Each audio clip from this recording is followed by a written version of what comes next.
And start recording. Okay, so hello and welcome. We've just finished Lost Coast and we're going to continue with Half-Life 2 Episode 2. So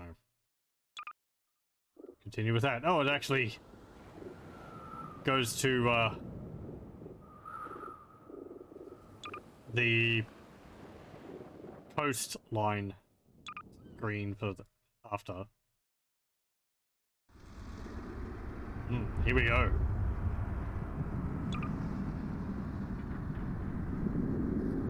I think this one's a little longer than episode 1.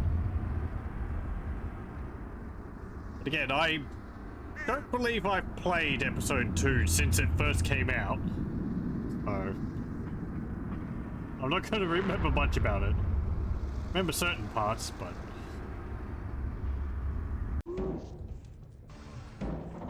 previously on Half-Life 2. Drop what you're doing and help me. Oh my god. Gordon. I love you. I love you too, baby. I'll be praying for you. Go find Dad. I'll miss you too.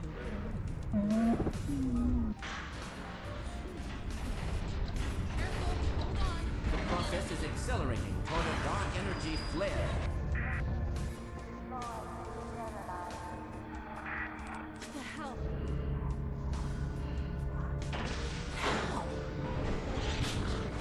She's in serious trouble. Hurry back. The core is exceedingly close to collapse. We need to get this and the transmission packet to my dad. I've got it right here. Now let's get the hell out of here. For those so inclined, now would be an excellent time for procreation.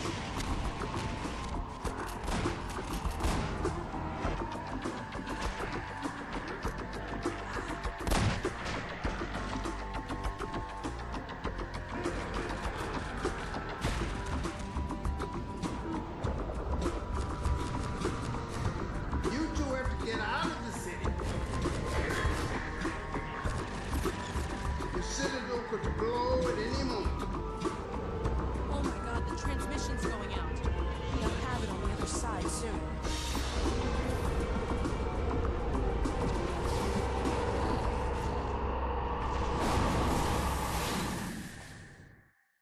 Funny seeing all those situations without Gordon there.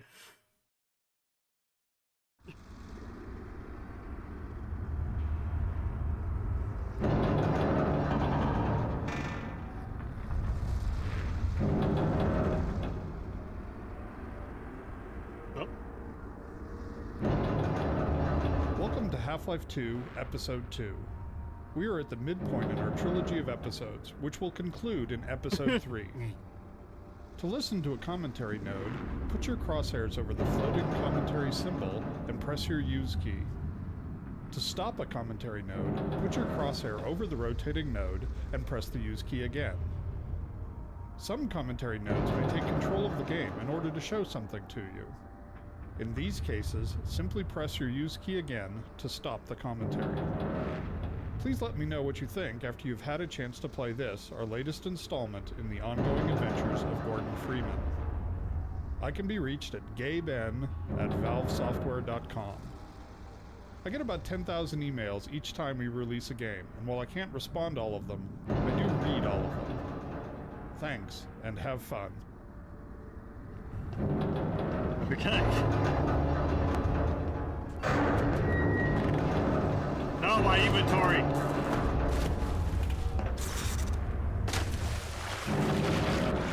Starting episode 2 in the crashed train has several purposes.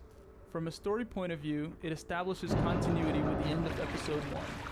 But from a gameplay perspective, it allows players to reacquaint themselves with the basic movement controls in a safe, contained environment.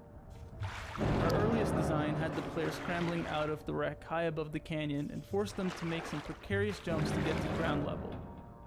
After seeing most playtesters fall to their deaths numerous times in the first 5 minutes of gameplay, we optimized for perceived rather than actual danger. Yeah, ease the player into things.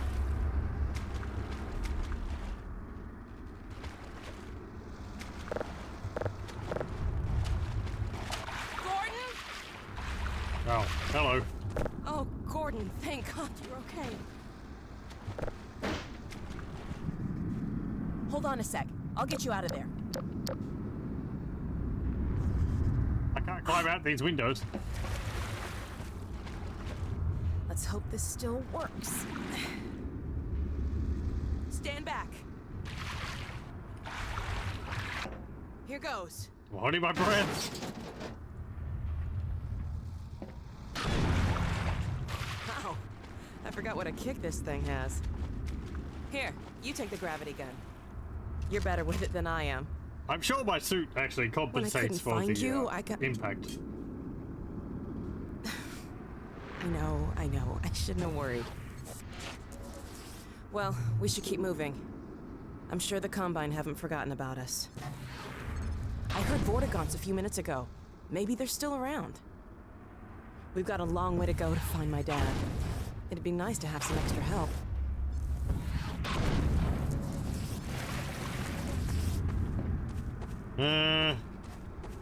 Anything else around here? Cans.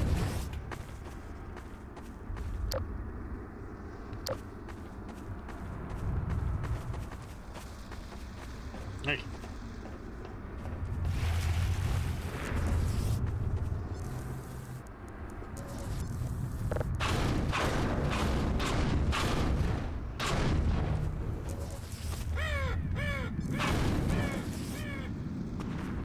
The destruction of this rail bridge was our first opportunity to showcase our new cinematic physics technology.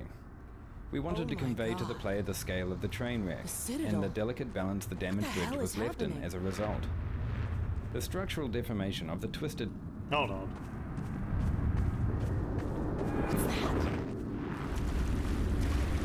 Oh! Portal storm!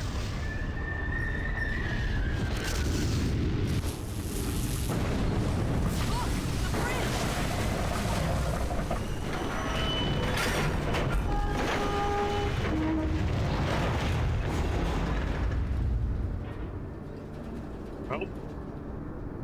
Oh, Are you okay?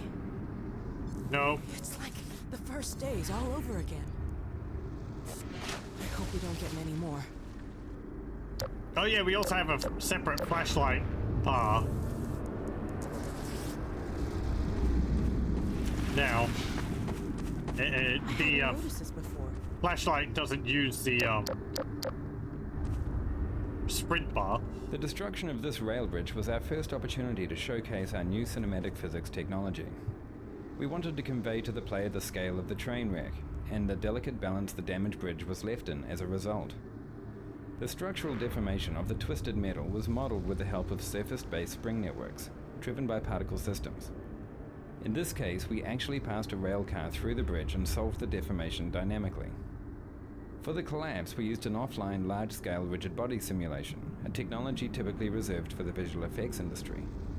In this simulation, we have about 750 moving parts, calculated with coarse, convex hulls. These in turn drove a skeleton network to which the high-resolution geometry was skinned.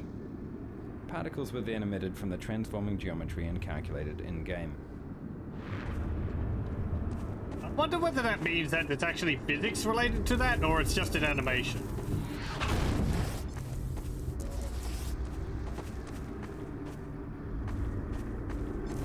Having established the super portal as a threat in the opening vista, we decided it would make a useful landmark as the player traveled toward White Forest. In Half-Life 2 and Episode 1, we could count on the Citadel being visible in many of the maps, casting its shadow over the world. The super portal plays the same role in Episode 2, anchoring the player in a world while providing them with visual updates on the developing threat. The addition of beam effects and portal storm shockwaves help bring the portal to life and make it more than merely a static background element. Okay. Oh, hello, Mono. How's it going? Thank you very much for the raid. Welcome, welcome, everyone. We are playing through Episode 2 with commentary, so we're stopping and listening to it when I get to it. We just finished Lost Coast. So.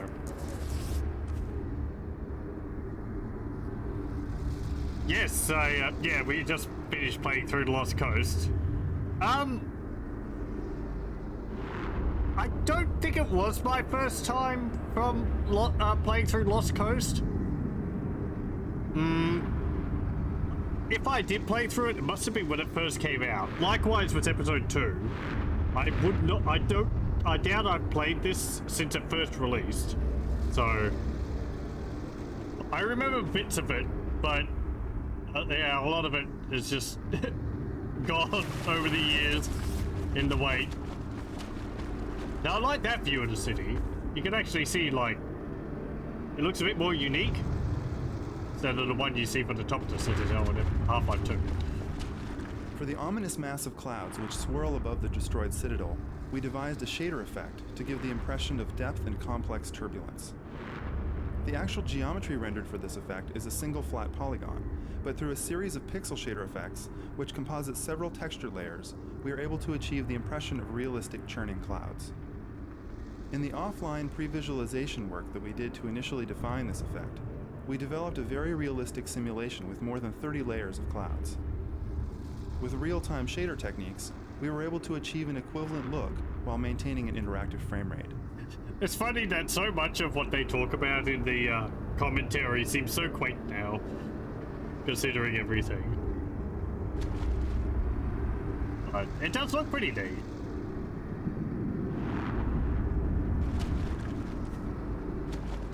The view of the ruined yet still dangerous City 17 is a good example of a classic Half-Life vista. Vistas are sweeping scenes where many elements of design come together. This one reminds the player of what he's accomplished in Episode 1 while setting up the threat that will hang over the rest of Episode 2. It establishes the mood with a stunning skybox and shader effects, shows off believable character responses, and also literally sets the episode into motion. When the player looks at the scene, a device called a look trigger sets off the portal storm, which causes the bridge to collapse, using Valve's new cinematic physics, which we'll be showcasing throughout the episode. Yeah, I don't think in Half-Life 2 you actually got many, like, vistas like this. The fog draw distance was a lot closer. Places like the coastline, there was a lot of turns, so you didn't really get to see far off into the distance. And areas where you're in the city were taken from down below, usually in the canals. Nothing nearly to this scale. Yeah. Like, playing through these, I did have to think that playing through these now, they're a lot more of sort of just a tech demo showing off the engine and what it can do and all that. It's still a good story, great storyline, but it's interesting seeing the development from Half-Life 2, Episode 1, and then Episode 2, or even going back to Half-Life 1. I was watching Mono earlier. I do recommend The Monotonous. He does very interesting, peaceful streams. He was making maps in Half-Life 1's what's it called? Hammer mapping tool. I have not messed around with it. I never played Half-Life 1 when it first came out. I was more of a we didn't really get into first-person shooters until a bit later. Jedi Knight, Unreal Tournament, that type of thing. So I think Unreal Tournament did come with a map editor, but I don't think I ever messed around with it.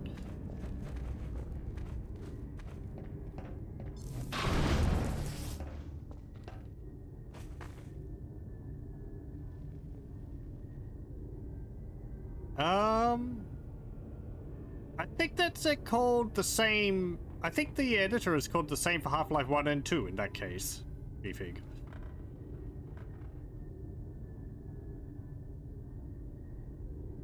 Because the map editor, Mr. Floyd, I think, came in and said that they've got an updated map editor now called Jack. Very witty. If the rebels use this place. Yeah, those rebels always scurrying about. You still have the problem in the source engine of standing on physics objects and getting taken around the place.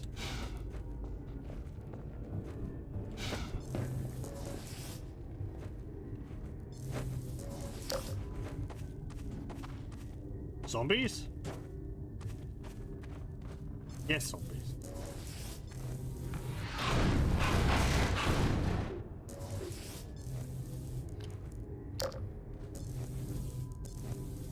Zombies versus bugs. Well, so I really Safe don't. haven it ain't.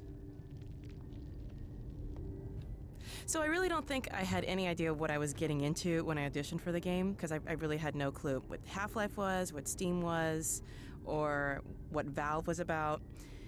But I did really have the feeling that it was something that was really heavy, since when I was in the waiting room, everybody that was sitting across from me just seemed like they were stars or recognizable faces.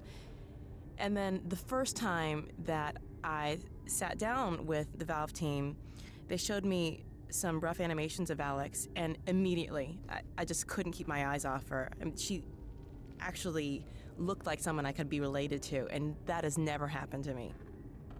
Yeah, there we go. Actually got some commentary from the voice actor for Alyx. I believe they changed the voice actor for Alyx in Half-Life Alyx. I have a different person.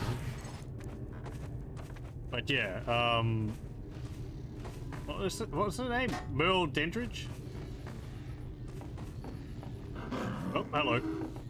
Zombies. Nah, I got him.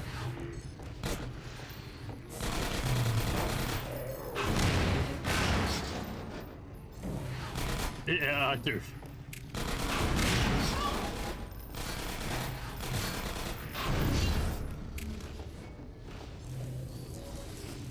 It was interesting in Lost Coast. You actually have a harpoon at one point. You get it from the fisherman guy, and you can pin enemies to the wall. I'm surprised they didn't dot those harpoons around the map in the episodes. That'd be fun usage along with the sword blades.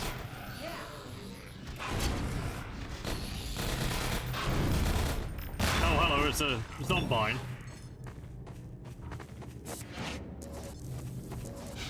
Anything else in here? Down here. It's alive. No, it's not.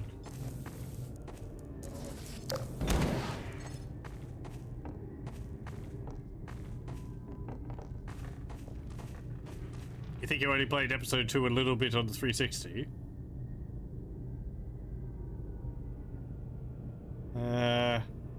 Half-Life Alyx's VA was different. Weird rebar crossbow thing behaves similarly. Oh yes, yeah. The crossbow pins enemies to the wall. I'm reminded of the stake gun from Painkiller. They did the same thing. It's good fun.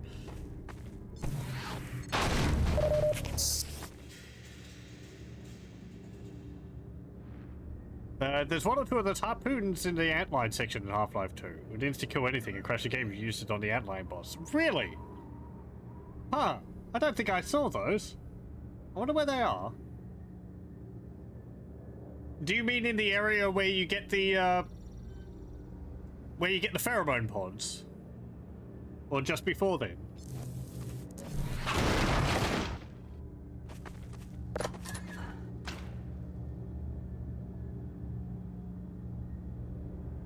Down by the water where you're doing all the platforming, avoiding sand just before you get to the pods. Right, okay. The crash there, I think, makes sense because I believe in the commentary for that area with the antline guard, they mentioned that they have to make sure that the antline guard dies in a spot where the Vorticon can actually reach him to get to spawn the pheromones. Otherwise, the game hangs or something. So maybe killing him instantly prevents that from happening. Okay, a communication center. Well, I Let's see don't if know. we can get out a message to my dad. Dr. Kleiner and my dad are up north at an old missile base. I hope they're still using this frequency. They're trying to help launch a... Ah, here we go. Damn, what now? If I were to... Let me see if I can get it working again. There's a plug, and it's not plugged.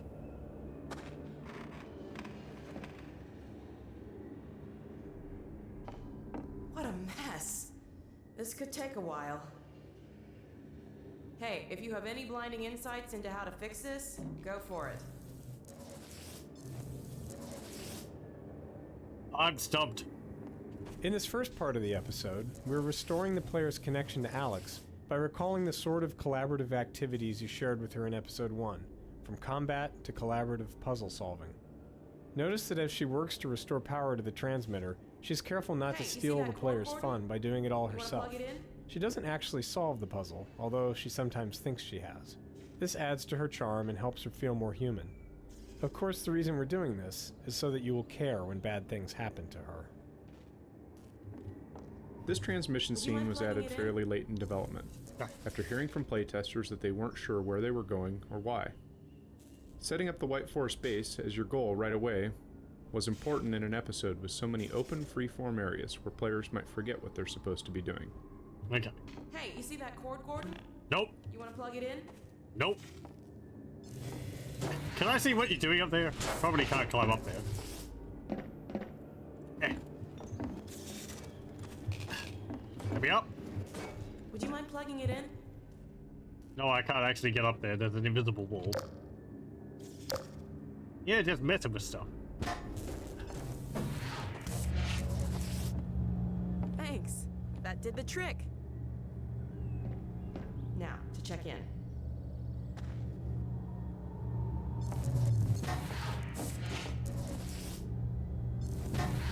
White Forest. White Forest, this is Alyx Vance. Do you read? White Forest, come in. White Forest, are you there? Alyx! My goodness, is that really you? Yes, and Gordon too. We're okay. We made it out of City 17. Alyx, thank God. I can hardly believe it. Don't worry, Dad. We're fine.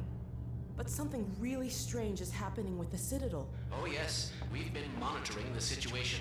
The raw discharge of the meltdown has been focused into a coherent beam of portal energy. It's the Combine. They're trying to open another gateway. Yes, what you're seeing is the infancy of a super portal. If it attains full strength, it'll be the 7-hour war all over again.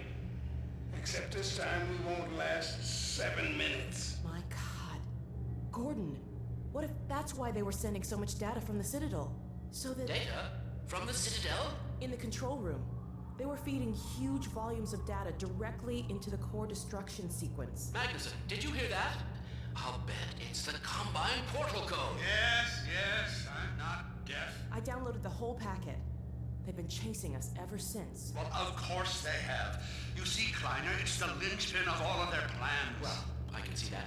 I never said... Somewhere in that sequence, they would have had to establish a connection with the far side.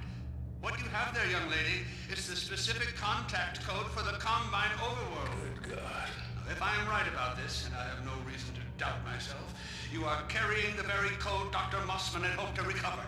Now, how soon can you get here? Well, we'll have to get our bearings, but we can definitely... There is no time to waste. We'll need to step up the launch schedule. And now, as soon as you get here with the signature data, we'll encode the satellite and get the damn thing into orbit. Get here as quickly as you can, you two. Dad? Dad! You're breaking up! Come in! Dad, are you there? Dad! Continue surface sector sweep. Remote compliance. They're still tracking us. We need to keep moving. Signature imprint. Mandate sublevel restrictions. Come on, this way. That voice sounds a lot more familiar now.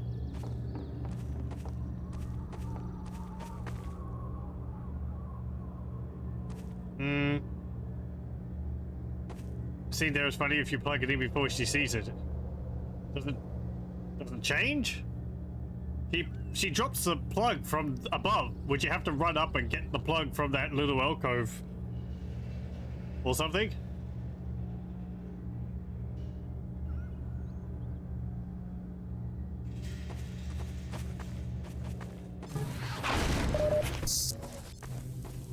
I'm not sure exactly what you mean. Sorry.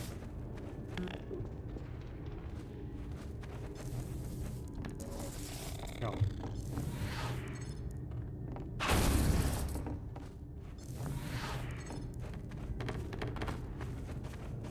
Doesn't sound like a rock.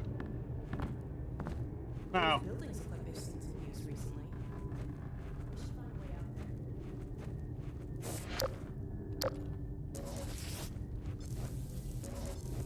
hope you're out of the way.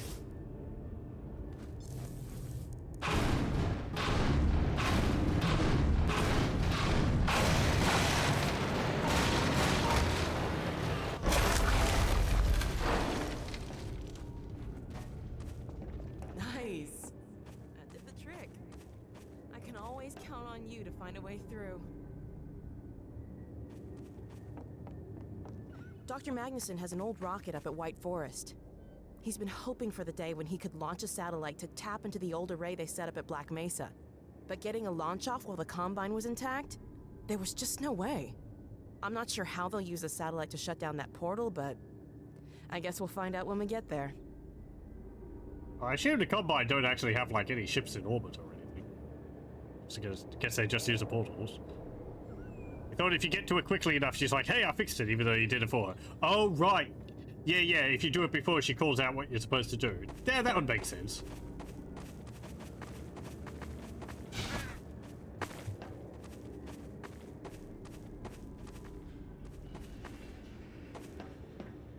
Haven't beaten episode 2.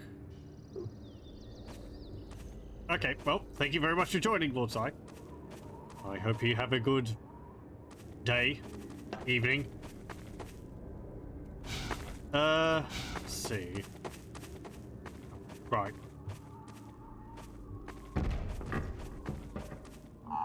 What was that? No, it's one of those things. Did you hear that? Nope. I don't know what you're talking about. It was my stomach. I haven't eaten anything in 20 years. Careful up there. Sorry. I'll keep watch out here. I'll just hit you with that.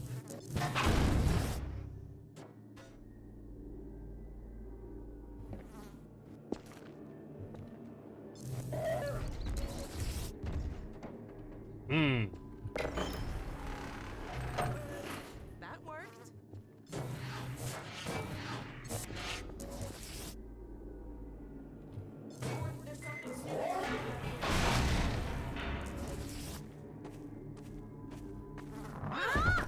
Oh my god. Ow! Damn it.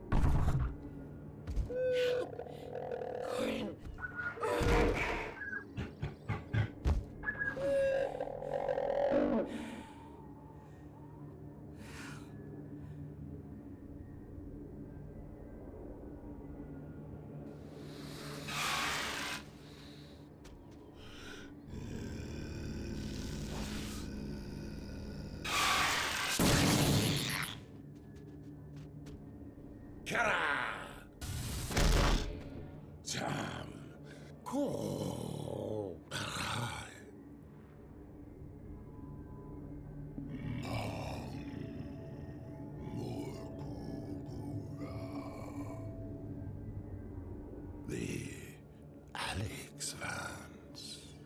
What harm has come? Ah, the free man.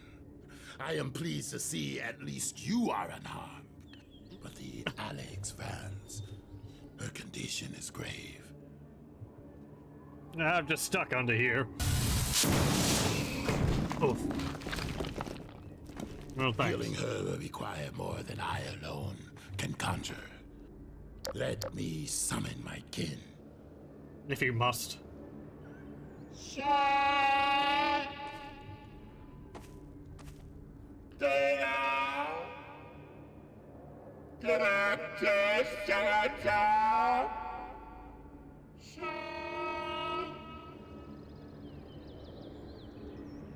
My kin will meet us at a sheltered location beneath the surface.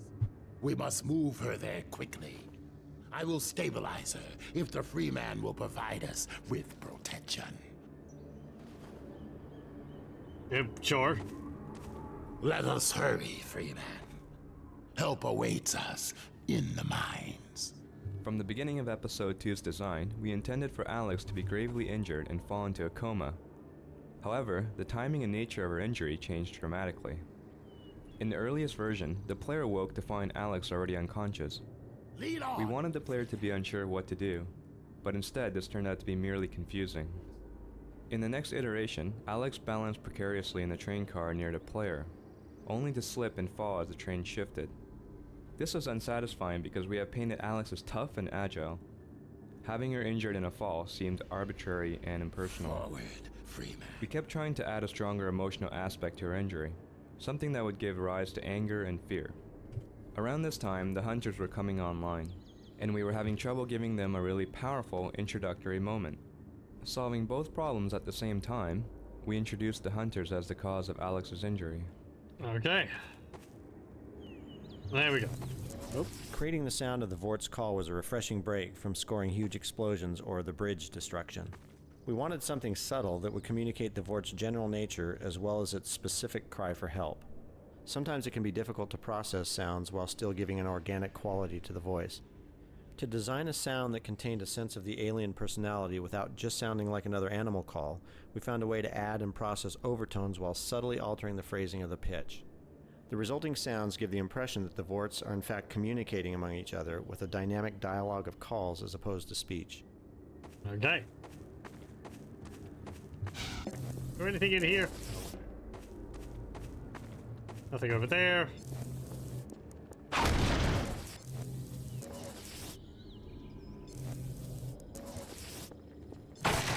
We must hasten. Her state is delicate. Right.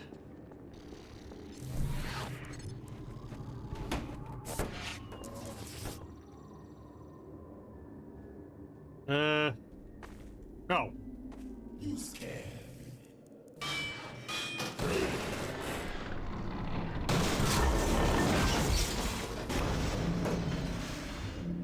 Press on, Freeman. If you are able, I will take her to my kin by another path. Okay. I guess what was I expecting?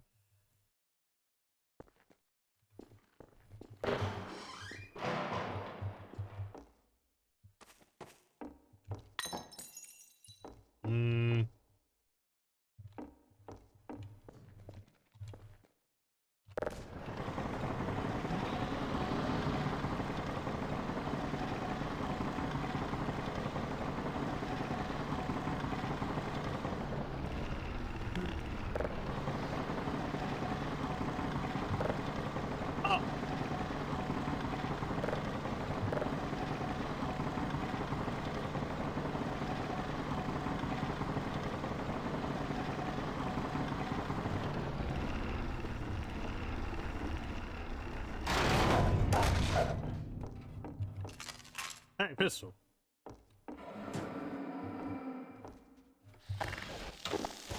Hey, antlines.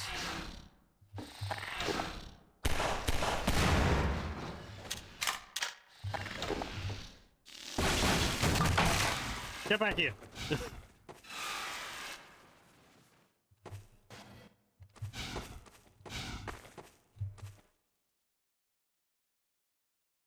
The dialogue does change at the start if you're fast enough. You've confirmed it. Well, thank you. Nice to be precise. Oh.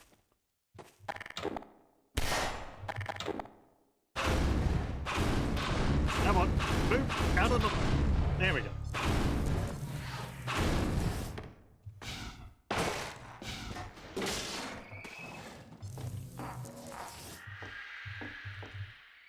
Oh, right, there's like the,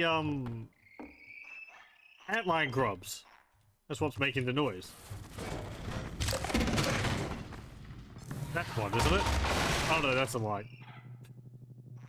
That's a light! That's not a grub!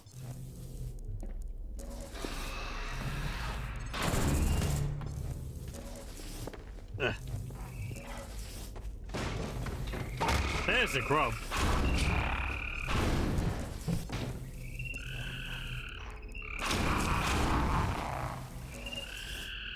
There is a, there is an achievement for killing all the grubs, but because I'm playing with the, developer commentary on, I can't get any of the achievements, so... I guess we get these larval pellets.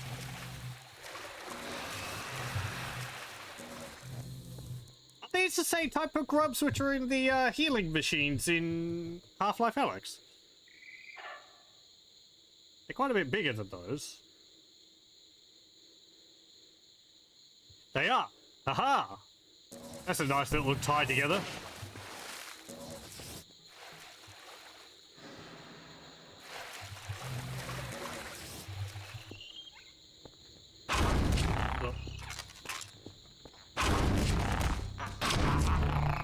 In early tests, playtesters didn't realize that antlion grubs drop health nuggets, since they tended to pick up the nuggets by accident after squishing the grubs. In order to showcase the feature, we placed a grub on the far side of this webbing. When a player breaks the web, they squish the grub and send the nugget rolling. Most players chase the nugget and naturally understand how to exploit grubs in the future.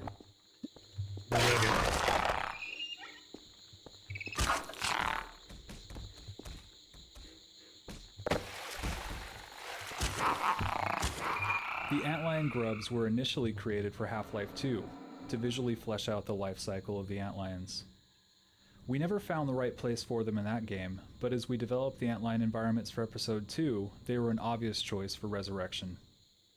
In addition to their role in the life cycle of the antlion, they provide an equally valuable service in these dark tunnels: light. As the grubs came to life, we made sure that killing them was more rewarding. In addition to the satisfying squish effects, we added the health nugget for ailing players.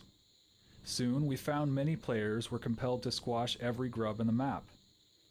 It's worth pointing out that grubs also play a role in our dynamic resupply system. The more injured you are, the more health they provide, which allows us to create a consistent level of challenge for players at differing skill levels. No concept art here! Okay.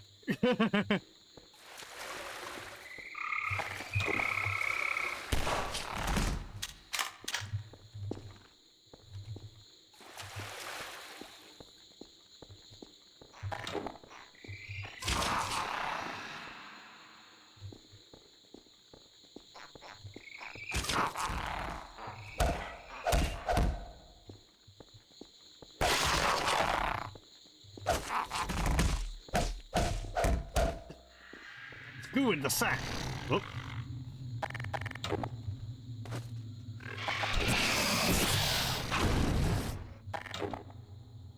Okay, we've got acid spitting ones. Another thing I forgot about. Oh, hello.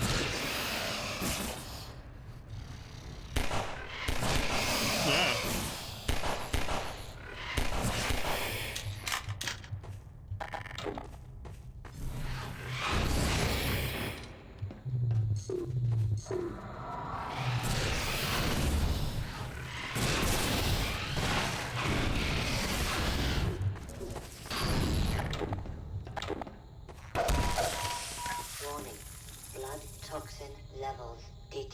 Okay. Oh, right. Okay, they poison you like the poison head crabs.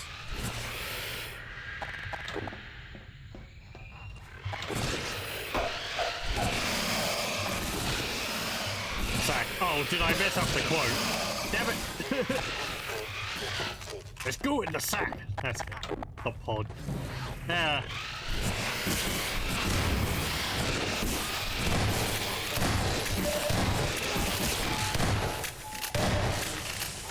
Ow! I suck.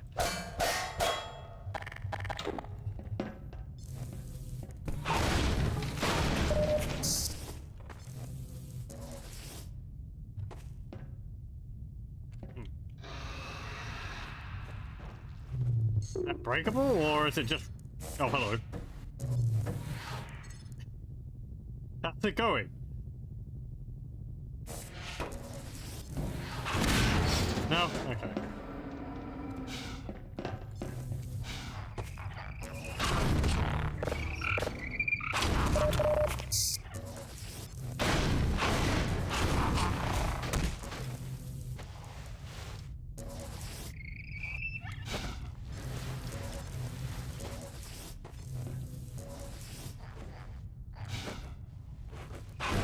Get out of the way.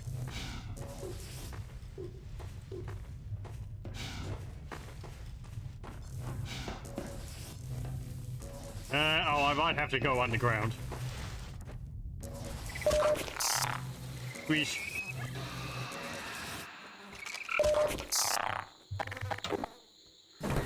Hello. Another buddy.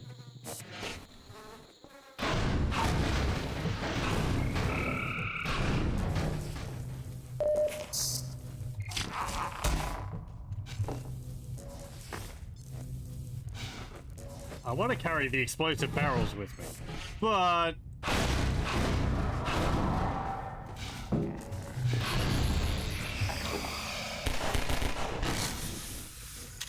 Okay, fine, that works.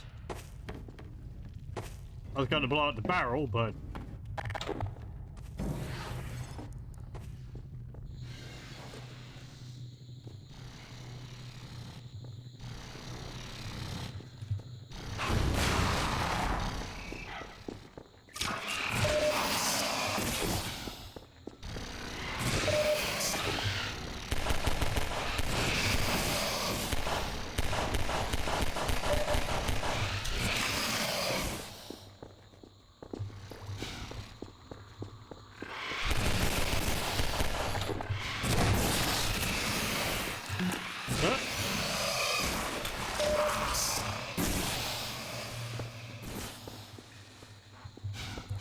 I missed the grub. I missed some grubs, but again, I can't get the achievement, so there's no point.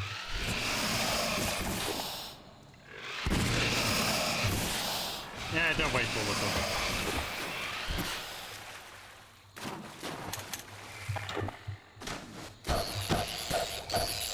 I think that's different. In Half-Life 2, did Antlions just die immediately as soon as they landed in the water?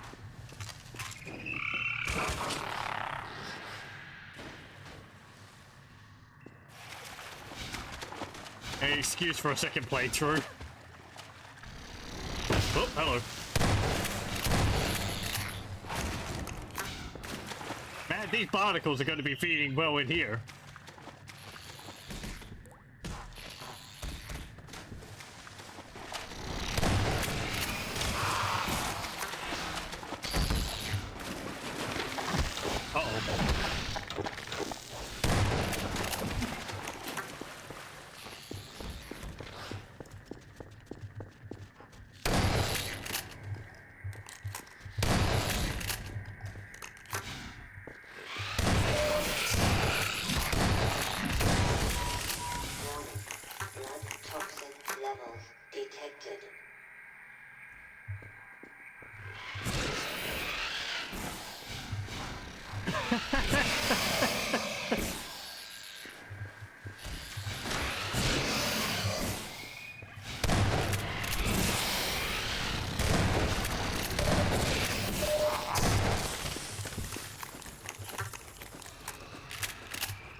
I don't want to waste the ammunition on them because I think they just respawned, so...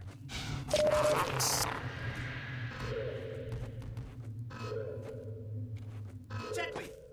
We got aliens! No. You idiot. That's Gordon Freeman. The Vortigaunt said he was on the way. Dr. Freeman, Alyx Vance is over here. The Vort's trying to patch her up. Griggs and Sheckley started off as minor characters who were just used to explain the setup for the turret battle. Once done, they died fairly quickly, leaving the players alone to fend off the antlion swarms. We found this left players unsure of their defensive strategies and would force them to visually survey the cavern before setting up defenses. So we made the two characters stronger and had them yell out their state to players, and even suggest what openings the players should cover. This gave players extra time to set up a defensive strategy before the antlions arrived. This also let us ratchet up the intensity level by slowly heightening their reaction to the threats. Once we realized this worked, we decided to separate the characters and create an Abbott and Costello style team, to do little bits during the downtime the players were using to set up their defenses. We ended up with entertaining character moments that also cued the player on game state and events. Griggs and Sheckley's comment about not stepping on the grubs was originally intended for comedic effect, and to suggest that, as usual, Gordon Freeman had brought trouble in his wake. However, we found that some players took this comment too literally, and would spend the rest of the level avoiding grubs in fear of spawning more antlions. We experimented for a short time with making this an actual mechanic, bringing in antlions whenever grubs are squished, but this had several negative results.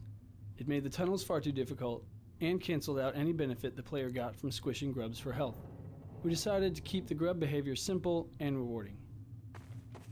The breach is a rough, earthen tunnel, which many playtesters tended not to notice when the attack began. They felt they had been told to defend only the 3 marked tunnel openings. We addressed this confusion by changing the sequence of antlion waves so that the second attack came through the breach. Players then understood that all 4 openings were vulnerable. In Half-Life 2 and Episode 1, players learned that turrets will always attack them, unless they are reprogrammed by allies. We needed a new visual way to instantly show that these new turrets are also allies, and decided to hark back to the aircraft nose art of World War II. The elaborate turret design also hints at how bored Griggs and Sheckley must have been sitting down here by themselves. Right, I've just got like spray paint details on them. The turret battle design went through many changes. Early stages had the player controlling 3 turrets and not ever having to fight antlions directly. After playtesters complained of not having anything to do during the battles, we changed the number of turrets to leave the player underhanded when in later rounds all the tunnels are active. This creates a better mix of resource management and combat. Later, we added this tweaked version of the hopper mines to give players yet another tool for fighting the onslaught. We experimented a lot with the ammunition for this level. Originally we had a single ammo crate containing submachine gun bullets, positioned down near the elevator. Playtesters, however, seemed happier using a shotgun in this battle, so we added a crate full of shotgun shells and moved both crates to the top area, so players could easily trade off between different styles of gunplay. There's a lot of nodes to read around here. Anything all the way down there? No.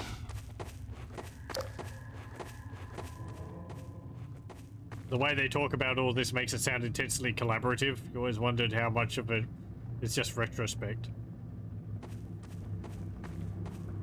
You mean like different teams that are working together and all that? Yeah, I don't actually know. I guess hindsight does factor into it a fair bit.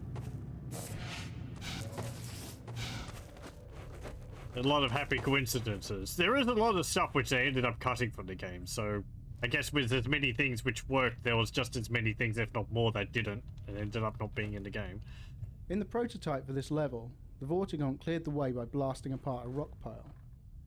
After a new model was created for the generator, we decided to exploit the Vortigaunt's natural relationship with electricity by having him charge the generator much the way he charges Gordon's suit. We were then able to use generators as Vortigates throughout the level to indicate areas the player could only enter with the Vortigaunt's assistance. And that one will be for after we finish the fight here.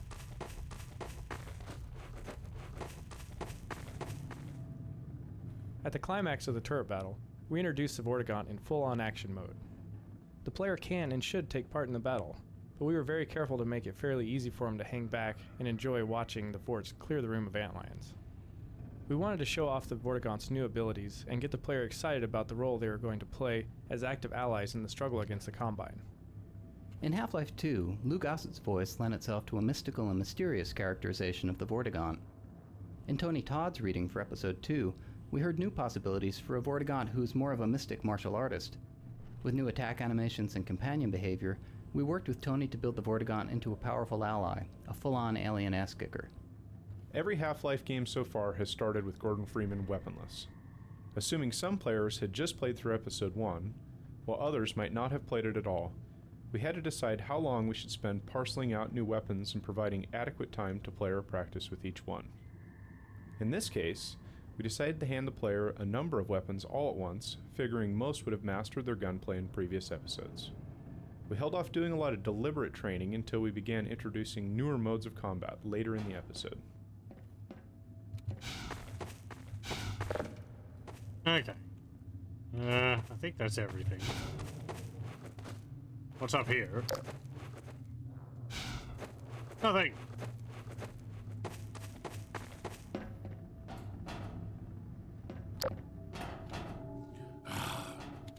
Freeman. It is well. The Alyx Vance clings to the margins. My kin are still some distance away. For now, we must not be disturbed. Yeah, well, about that. As long as you're down here, Freeman, maybe you can give us a hand. Let me show you how the antlion sensors work. Got some supplies over here if you need them. Health and ammo, that sort of thing. Well, I maybe didn't need that health, but do you have shields? Yeah, whatever. This sensor will light up if an antlion's coming down this tunnel. Like that? More lights mean more antlions. When a tunnel lights up, we move a few turrets in front of it. Pretty simple, eh, Doc? Hey, Doc. On your way here, you weren't followed, were you? Don't listen to him, Doc. We're on edge because this place is riddled with antlions. The Vort says as long as we don't step on their grubs, they shouldn't hear us this far from the nest. Yeah, well, that's a theory I'd rather not test. We're down to our last 2 turrets, and even these are held together by baling wire and duct tape at this point. Nice to have them in a pinch, but I wouldn't exactly trust them with my life. Hey, Griggs, you might want to show Dr. Freeman where we keep the supplies, huh? Oh, yeah. Down there by the Vort. Everything you need for doctoring. They're coming. One light. Let's move. We have to defend the Vort. I mean, these turrets are pretty neat in that they have, like, unlimited ammunition.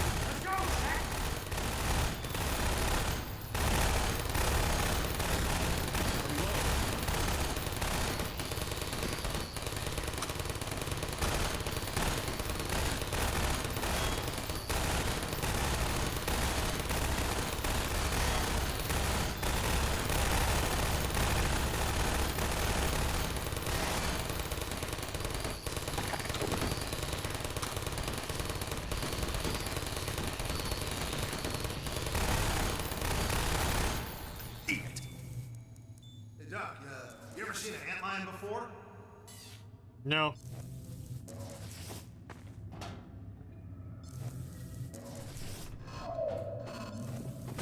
Over here, Shackley! We got the breach. We'll be okay as long as they stick to one tunnel. Dr. Freeman, you take care of the turrets.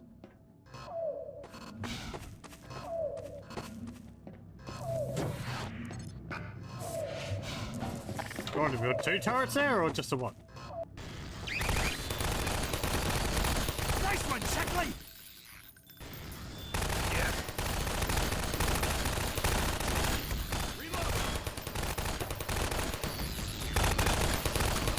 Right in front of the turret.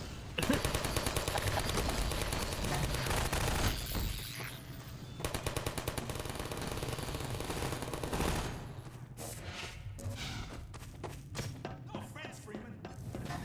Quiet until you showed up.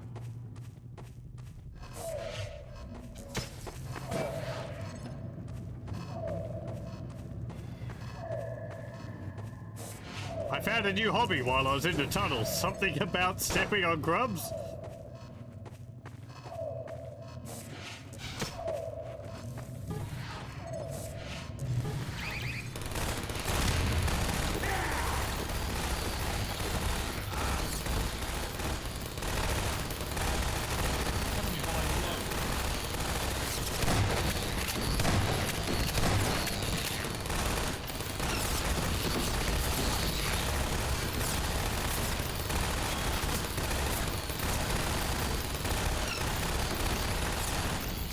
Get there!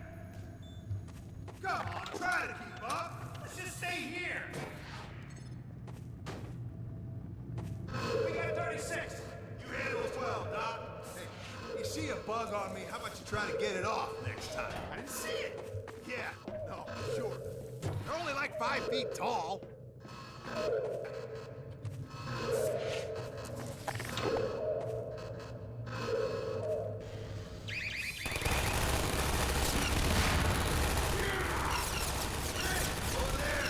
Might seem a bit of a waste when there's only one bug near them.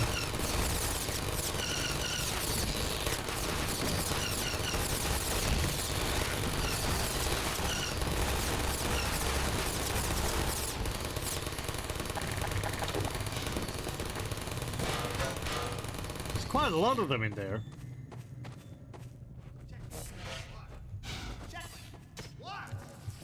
Forget it. We got the breach. Hey, Doc, you cover 24. Oh, God, they're coming from everywhere! More 12!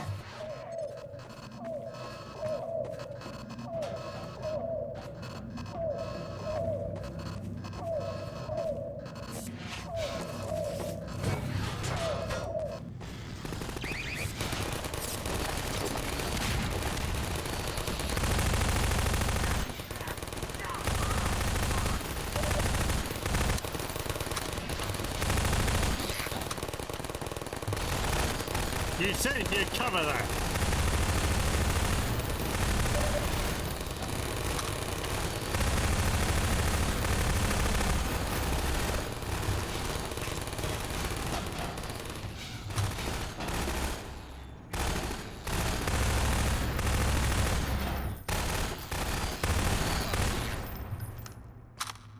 Stand in front of the hole.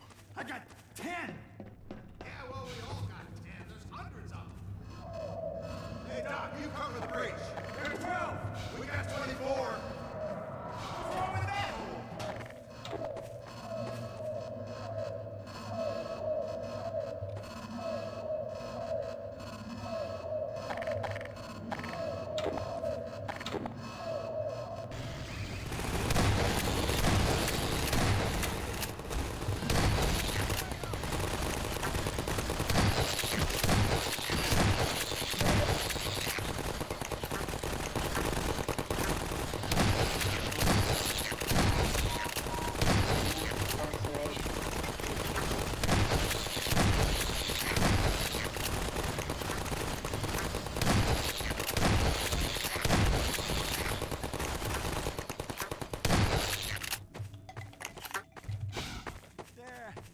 There can't be many more.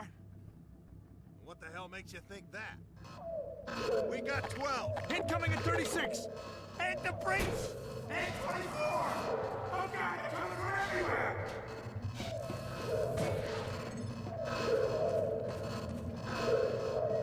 Put this like here.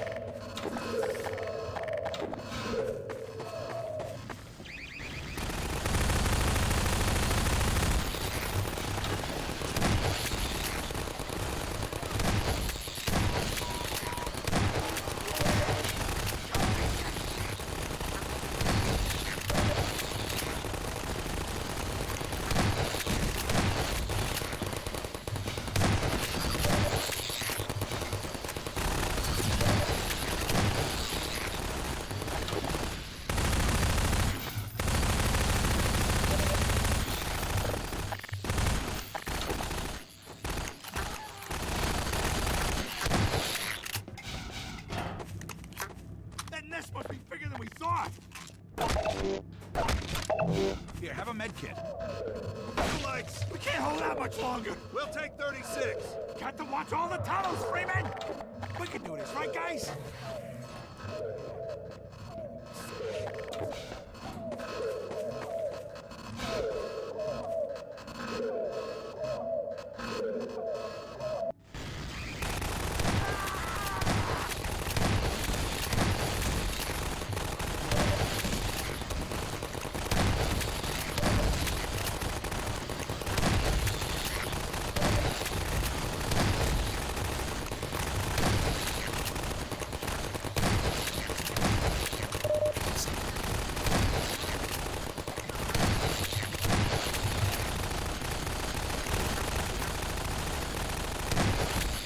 Glad you're a pretty fast reloader, Gordon.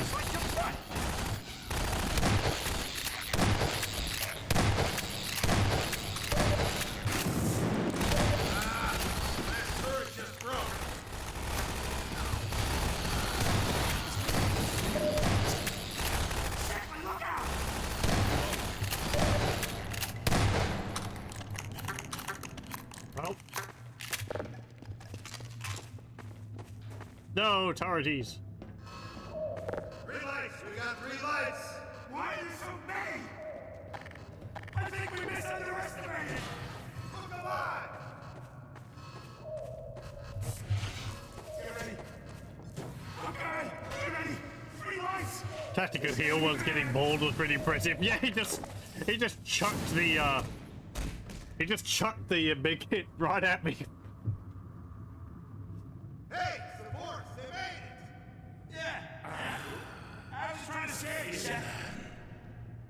Our delay, regrettable. I'm glad you don't set off the hopper mines. Yet many more remain. We must attend to the Alyx Vance. There is no time. More Atlians approach. We shall quiet them.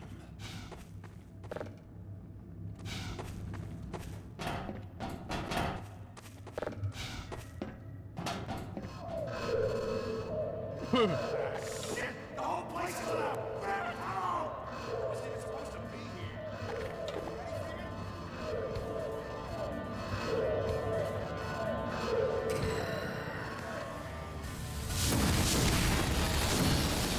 See this many all at once.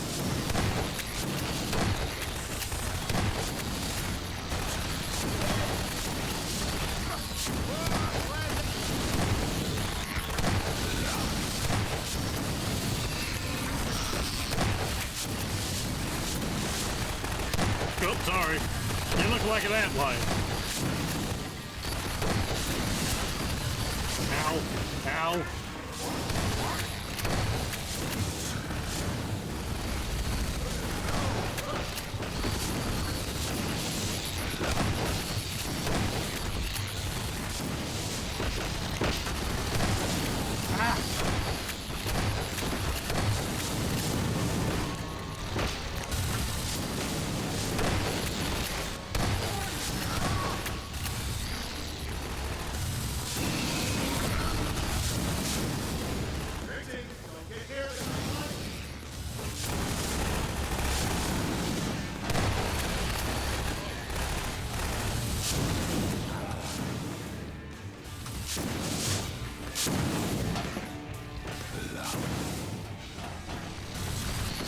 No, hey, they have finishing moves on them too. Nice.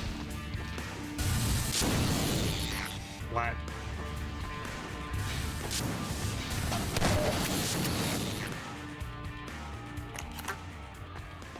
Hooray! We have exhausted their immediate number. Now to the next matter of urgency. The Alyx Vance. Her injuries are grave. This will necessitate deep submersion into vortexes. Indeed. We require the larval extract. Oh, yes. The extract. Yes. Agreed. I will make the journey to seek the extract, deep within the nest, in the sacred nectarium. But I cannot hope to bring it back alone. We must remain to keep the Alyx Vance alive. Please, Freeman, join me. Yes, take Yes, there is no finer companion. Well stated. Okay. Better get moving, Doc. Follow the fort. Yeah, I'm going. People are so impatient.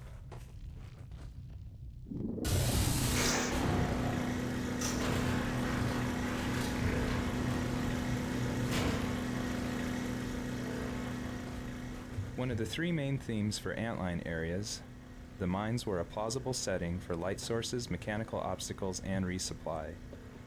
Visually, the mines offer good contrast to the natural cave areas and the more organic spaces the worker antlines have carved out with acid secretions.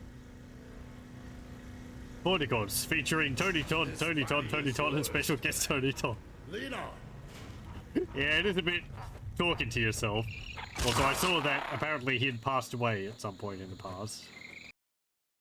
Unfortunately.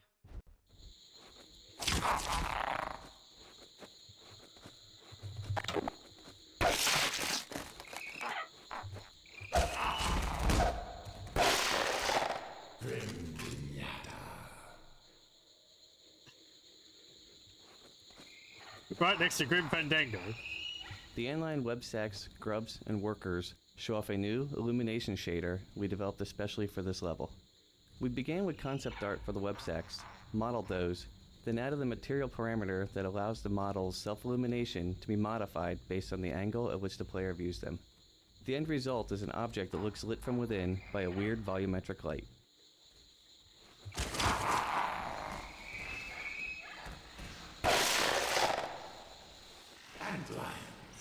Yes, we're in the nest. Finish them, Freeman. I have disabled attack. You'd expect there to be outlines in an outline nest, right?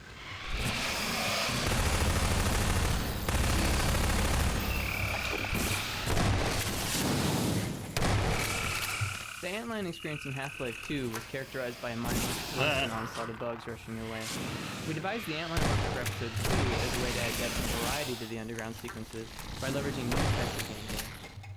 Unlike normal antlines, the worker chooses to avoid direct confrontation, sculpting in the background and lobbing acidic globs from a distance. This extends the amount of time players spend with these creatures.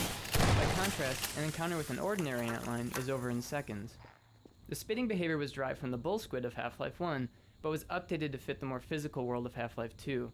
To that end, the spit globs are not merely sprites, but physically simulated objects, flying through the air along realistic trajectories. Yeah, that actually makes a lot of sense. I didn't put the connection that they're based off of the bull squids. Beware the acid lines. Their corrosive spray permits quick carving of rock passages, but it also serves as a strong deterrent to hive robbers like ourselves. You don't remember the dialogue being so hilarious? There's a lot of comedy in this, yes. This cave was originally designed with a pit in the middle, so the player could punt antlines into it with a gravity gun. In playtest sessions, however, very few of our playtesters actually used it in this way. The pit stayed in the room, but we changed the path to allow the player to descend into it and come back out. I mean, I guess you can punt the outlines with the gravity gun, but they don't really go that far. It just knocks them over. Texturing of these caves provided a couple of significant challenges. We had never made such a large-scale area completely out of displacement before. The convoluted topology of the surfaces made them especially hard to UV map without unpleasant-looking seams and texture warping. After some early attempts, we decided that we were not going to be able to map this area using conventional UV mapping, so we decided to write custom shaders especially for the caves. Our custom shader combines multiple axis-aligned projections based upon the surface normal. This largely fixed our problems with stretching and seams. Since we wanted to provide dramatic lighting in these areas, particularly when lit by the flashlight, we augmented the source engine's radiosity bump mapping with a new piece of technology. This allowed us to create a form of bump maps in which the bump map surface details actually cast soft shadows across the surface. This emphasizes the surface bumpiness, especially when the light is at grazing angles. Yeah.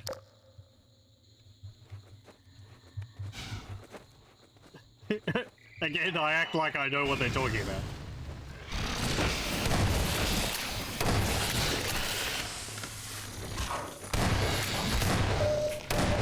It's interesting regardless. I said at the start of my playthrough of Half-Life 2, if you have interest in developing games, then listening to the developer commentary for Half-Life, the Half-Life series and the Portal series is would be very useful. Expect ever greater resistance as we proceed.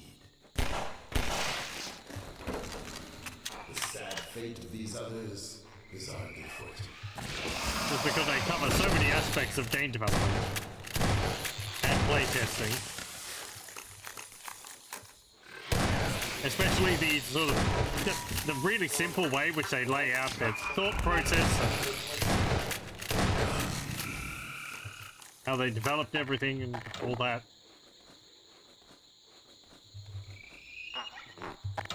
Luke?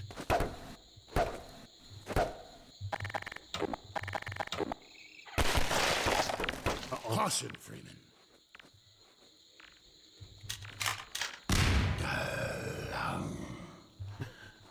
You're saying caution. You got caught in the explosion. That's nearly a whole skeleton. How about that? All articulated too. Huh.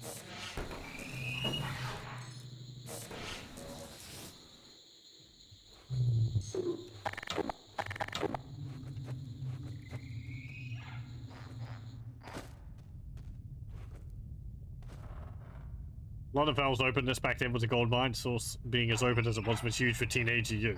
I can imagine so. Such traces of form-adaptation. Somehow said.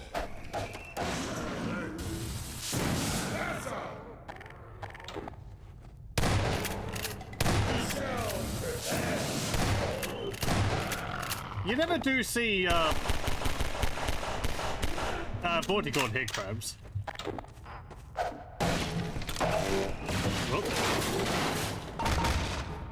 Turning the Vortigaunt into an expressive character was a challenge for animators, given that he doesn't have what you call a traditional face. To bring out his personality, the animators concentrated on shifting body weight and broad hand gestures. Most importantly, where human characters tend to move their heads a lot for emphasis, we concentrated his performances on expressive spinal motions.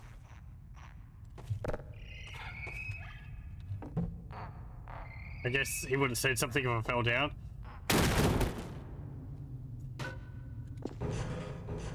What did the Freeman expect to find down there? Truly, the Freeman leaves no path unexplored. Don't sass me, boy.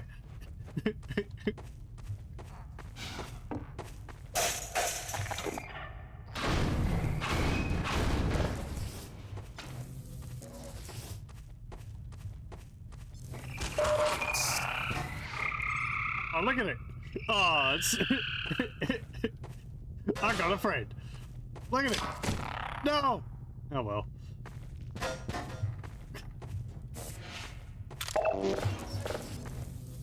Oh, hey! Railroad spikes. I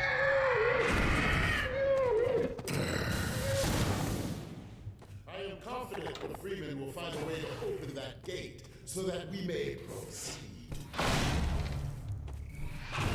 That's me, Mr. Gate Opening Freeman.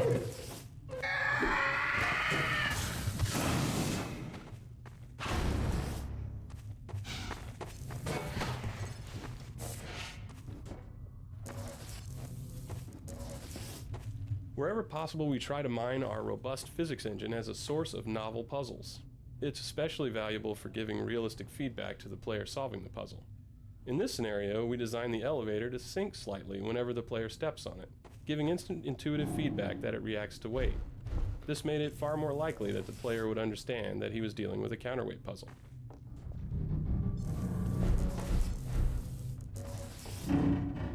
A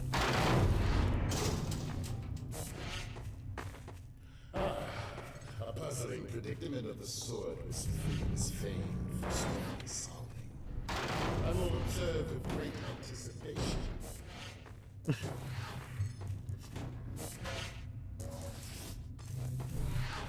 This is what we call the shove everything into this. Shove everything in at it and hope for the best. Puzzle solving. Well.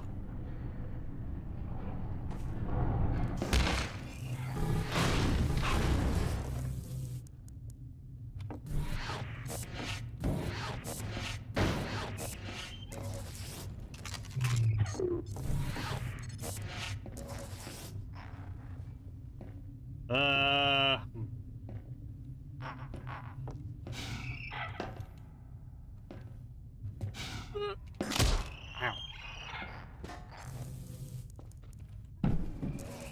Also, I probably could have done that in a better way.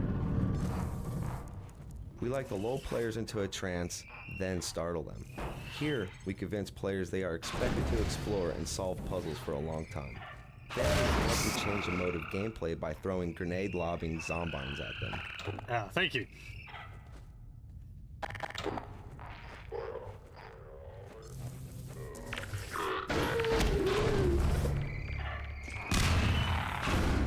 But he's got multiple grenades. Such technology.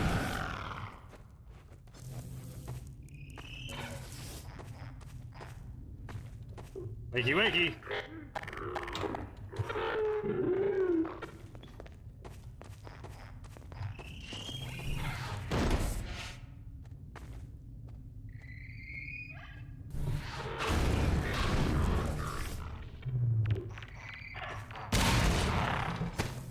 Nah.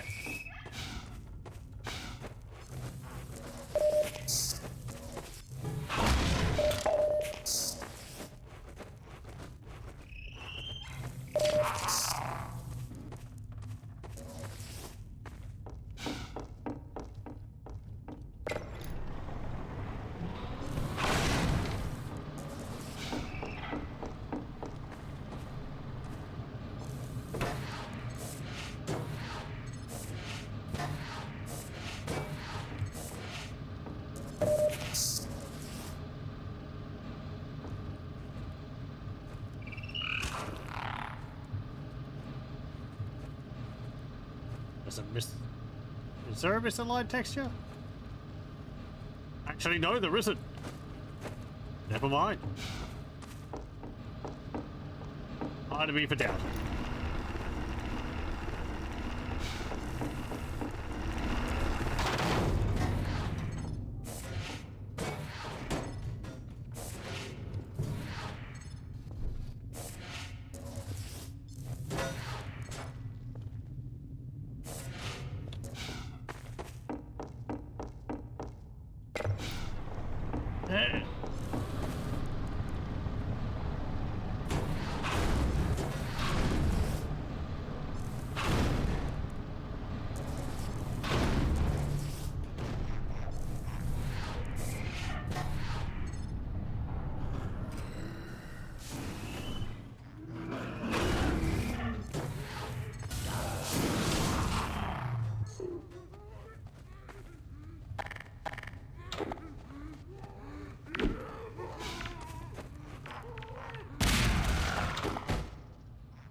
Couldn't you have just burned through that? Yeah, whatever. It's like chicken wire.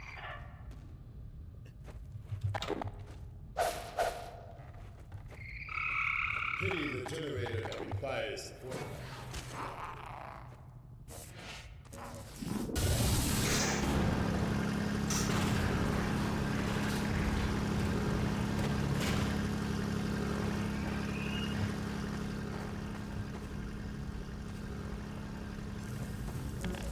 Whenever possible, we try to give the player a glimpse of their eventual goal, even before they realize it is their goal.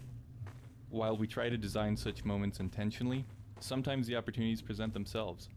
In this case, while setting up the gag where the rail car slides into the abyss, we opened a hole in the wall and discovered a view of the distant thumbnail. Taylor the blue crossing jack tape to foreshadow the spot where Gordon would eventually end up. Freeman is a quick thinker and a fast. I think he will be very glad you saved those crates. Gordon, leave no crate behind, Freeman.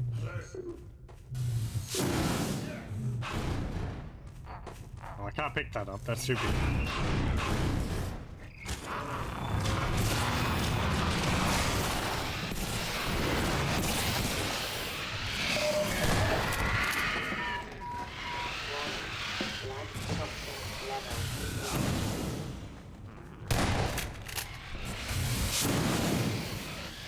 Oh, they're like up above. Return to the all-in-one.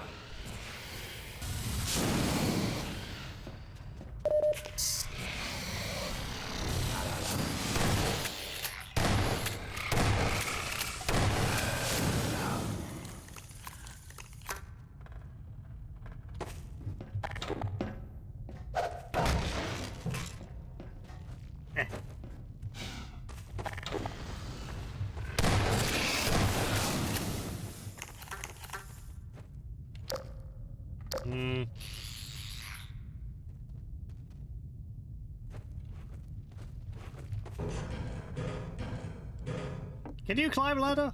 I mean, you got hands. What next in the parade of constant obstacles? No, I guess not. You got 3 hands.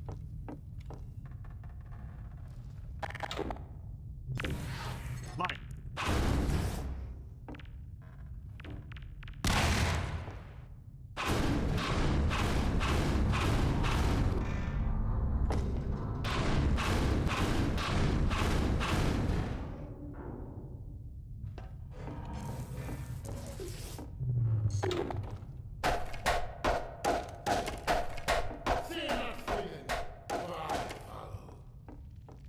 Where?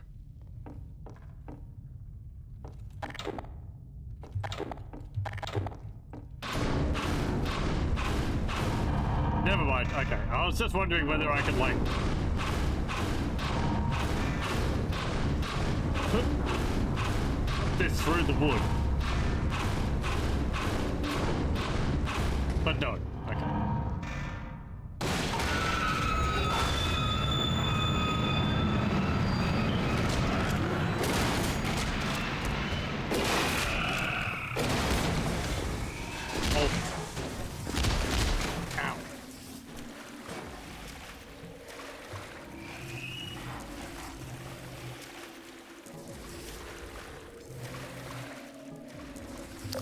Anything down there? Well, the cart, I guess.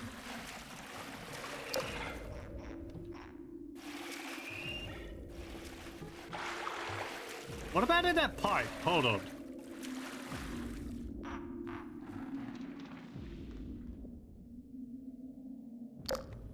No, okay. For some reason I thought that the bottom of the pipe would be open and you could go up it, but yeah.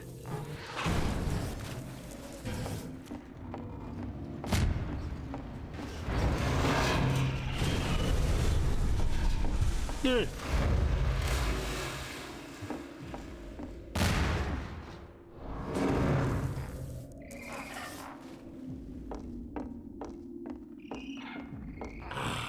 No pit would be complete without a Freeman climbing out of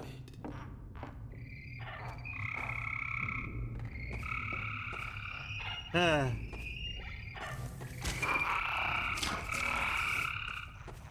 Okay.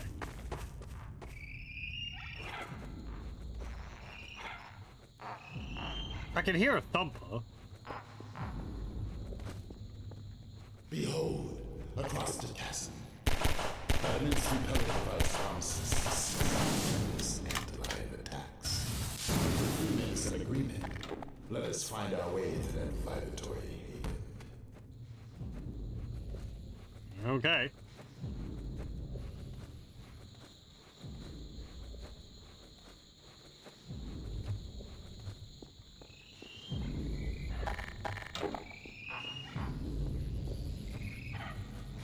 A vibratory device. These are most effective and utilized as a frequent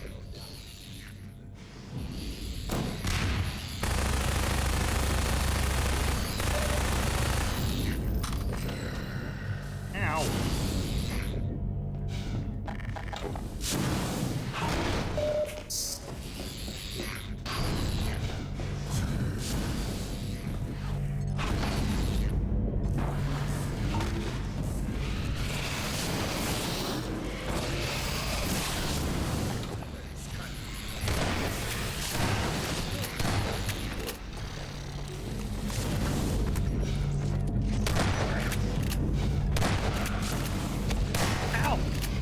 Uh-oh.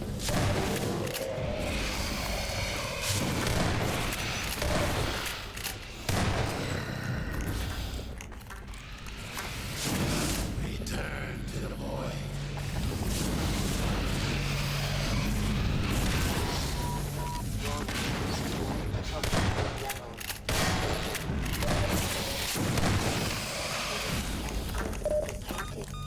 Vital signs are dropping. I kind of wish they used maybe a different audio sound for getting hit by the acid, because that sound effect to me is what you hear when you get hit by the poison head crab, and so your health drops to 1 hit point. That doesn't happen with these. acid ones.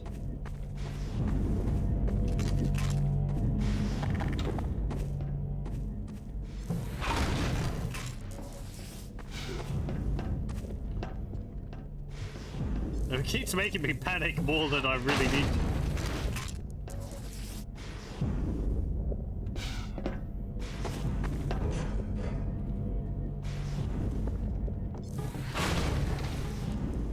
That mine's got a smiley face on it. Oh, hey. Speaking of...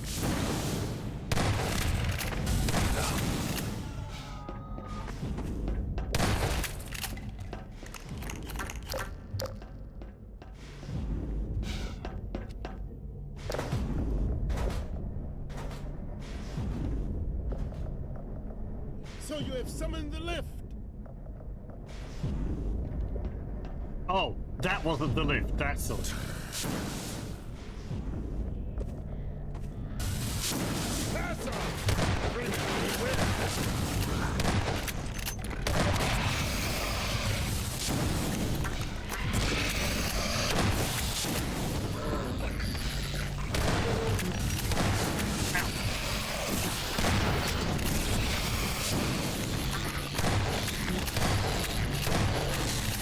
Working together.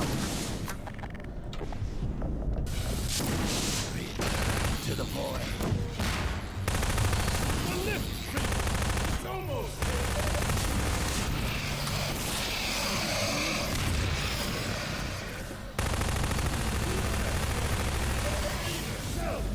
I have the situation well in hand. Okay. Oh.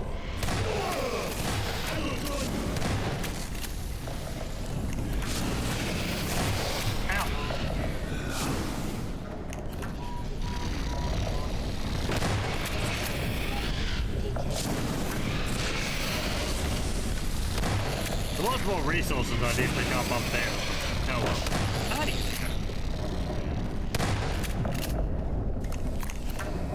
One occupant at a time. The Vorticon's Dispel attack is a radial explosion that takes out a swarm of antlions. It looks most impressive when seen from above, but that's not a perspective the player gets very often in the tunnels. We designed the exit from this battle purely to give the player a view from above so the Vor could put on a show. Well, we didn't really get to see it, but...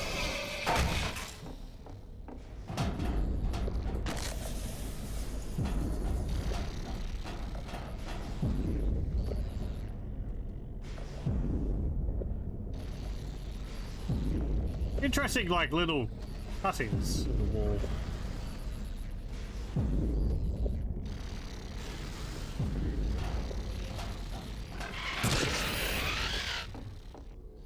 Observe how they fight on, heedless lights. Well, this is all very amusing, but we must not forget the gravity of our errand to heal the outskirts. You know where we're going? I'm just following you.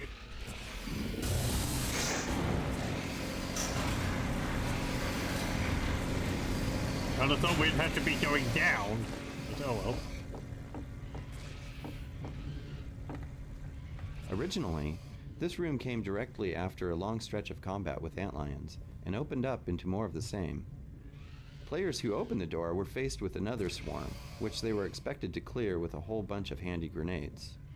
However, most playtesters were fairly tired of antlion combat at this point, so we decided that a complete break from antlions would be an even better alternative to blowing up more of them with grenades. Yeah. A poignant scene.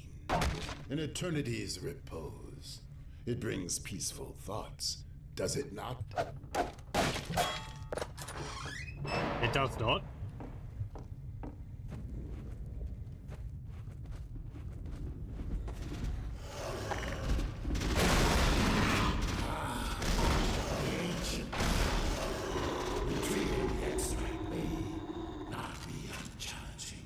A glimpse of the antlion garden in this lesson guarantees the madness of larval clusters. They are commonly posted near the young. Okay. A glimpse of the Antlion Guardian in this level sets up anticipation for the more extended confrontation in upcoming areas. The player needs to know what he's getting into so that the Vortigaunt's warnings will all make sense. Yeah.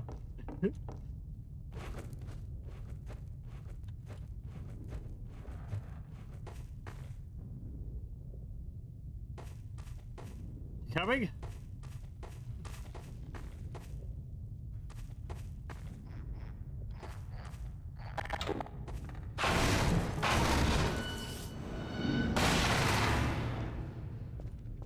For most of this episode's development, there was a counterweight puzzle in this area, one the player had to solve while under attack by antlions.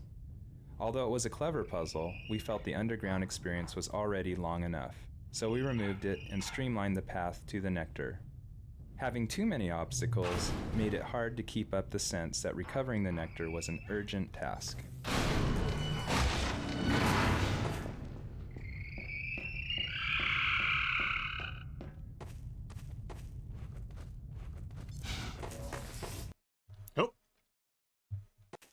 Wait, hang on, what was back the other way? Oh, now you're following.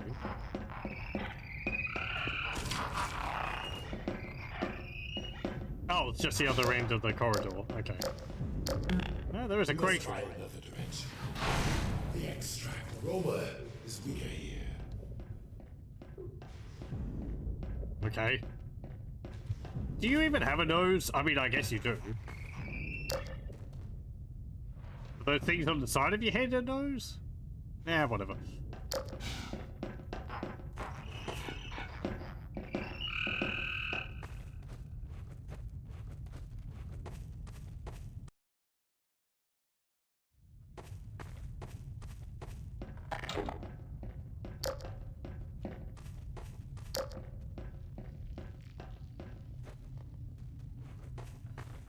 A wind from below bears the scent of extract. The stuff we seek lies at the bottom of this pit. This shaft connects to the chamber above, where my kin sustain the Alyx Vance. Once we have the extract, we can rejoin them quickly, provided we can restore elevator function. But how? How shall we descend? Until we added the wooden landing here, players were very reluctant to jump down into the elevator shaft. Some playtesters went all the way back to the previous level looking for another way down. In the days of Half-Life 1, we depended on players jumping willy-nilly down every elevator shaft they encountered. But over the years, they've learned to be afraid of the things we tend to put down there. Victims of your own success.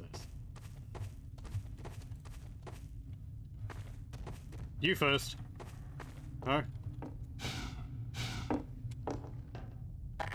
Bravely! You reach the lower chamber. Ah! You must find a way to stop. Remember! Do not kill the Guardian, or the extract will be ruined!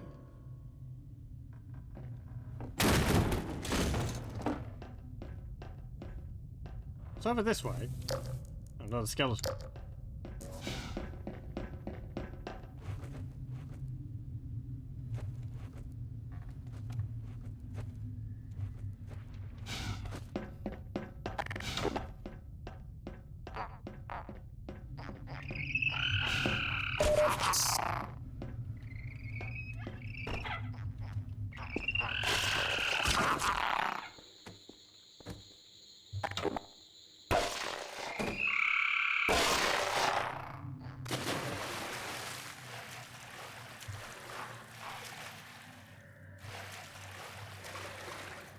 I get flashbacks to some of the caves from Skyrim. Was this?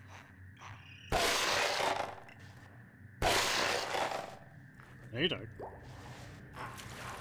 No, it's also neat. I always enjoy seeing the sort of Zen flora and fauna from the Half-Life games. I wish there was more of it in Half-Life 2. They apparently had some of it planned, but they did end up including it.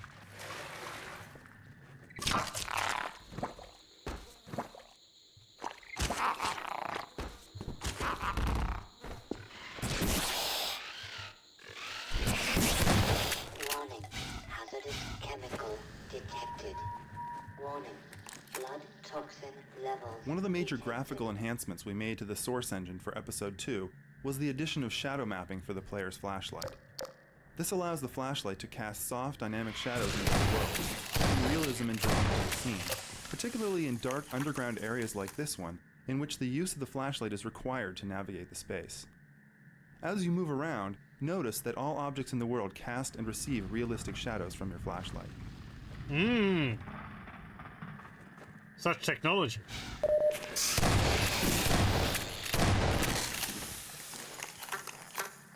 Dynamic lighting.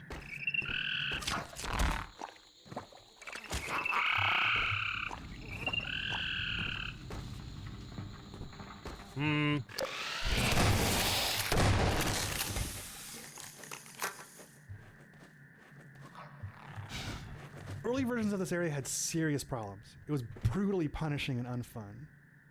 We were trying to make an experience about timing and tension, but playtesters perceive this as another boss battle. But without physics and explosives, there's no way to kill the Guardian. They would empty all their ammunition into him and die horribly over and over before giving up and running away. They hated it. Our first solution to this problem was to add an arena immediately before the maze, where we hoped players would use up most of their ammo and on headcrabs and barnacles and not even try to shoot them. But clever players managed to lure the headcrabs into barnacles and rush past while the barnacles were feeding, arriving in the Guardian's lair with plenty of ammunition and again, the false impression that they could kill the boss. In the end, it was necessary to have the Vortigaunt tell the player, "Remember, do not kill the Guardian or the extract will be ruined," therefore justifying why you wouldn't be able to do what we didn't want you to do and what you couldn't do in the first place. This area is really fun now. The battle is almost exactly like the original layout. The big difference is that we're communicating our expectations to the player, rather than having them learn by dying. Okay. You know, I was expecting to just kill it, just not completely kill it. Like, wait until it was mostly dead. Yeah.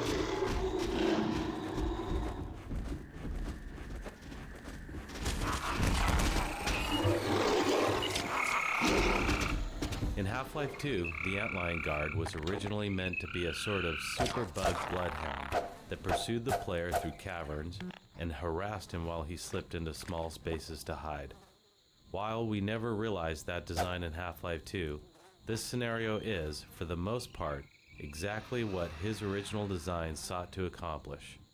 Over the course of many years of production on various titles, we found that ideas often go away into the ether for years or more, only to resurface and thrive in a new game environment. Even failed prototypes can flourish down the road. Just keep the ideas, put them to the side. They might be useful later.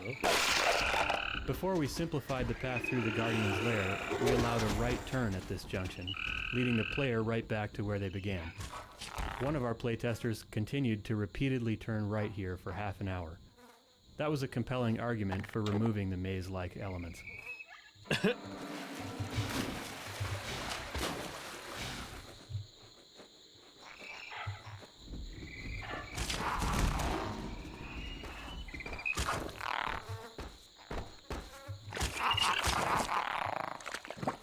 The antlion tunnels, carved out by worker antlions using their acid secretions, make up the third of 3 subterranean spaces with a distinctive visual style, man-made mines and natural cave formations being the other 2. The presence of crawl spaces was dictated by game design, but they evolved into chambers that fit logically within the life cycle of the antlions. Here, the young grubs can develop and feed in safety, although, conveniently for the player, they cannot digest useful items such as health kits. So much blood over the floor.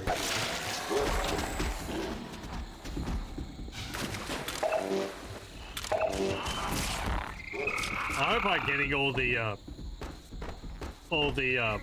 developer commentary notes. Oh, hold on, one moment. Okay. There we go. Don't fall for their lies. One change we made to Episode 2 was to decouple the flashlight power from the suit power. Playtesters constantly had their flashlight on during the guard chase sequence and were unable to sprint to safety because the flashlight drained their suit's sprint ability. We wanted players to be able to outrun the Guardian with their flashlight shining. Sometimes we are forced to make trade-offs between conventions we've established in earlier installments and gameplay we need now. It would be silly to not have cool-looking underground passages just to keep flashlight behavior consistent until the end of time. As for the rationale within the story, players might assume this new feature was apparently the result of damage sustained in the train crash. Yes, the train crash inadvertently upgraded our suit.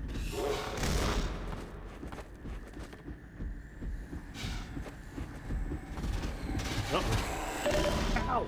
Warning. Blood toxin Help! Help! Oh. Ow.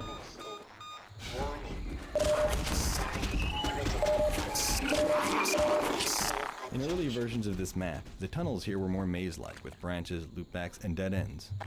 After watching numerous playtesters get lost, it became obvious that they were not having fun. We simplified the paths and added a number of one-way choke points. The curving tunnels still keep the player in suspense, but as long as he keeps moving, he'll continue to progress, with very little time wasted in retracing steps.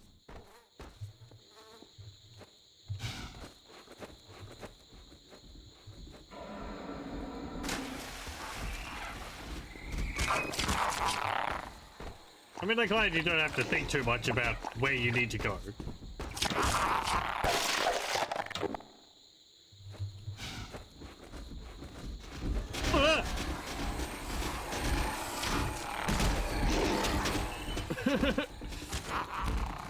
Didn't realize it was a one-way street. In this scene, we wanted the player to feel under tremendous pressure to break through the boards. Ideally, they just barely make it through the opening before the Guardian emerges.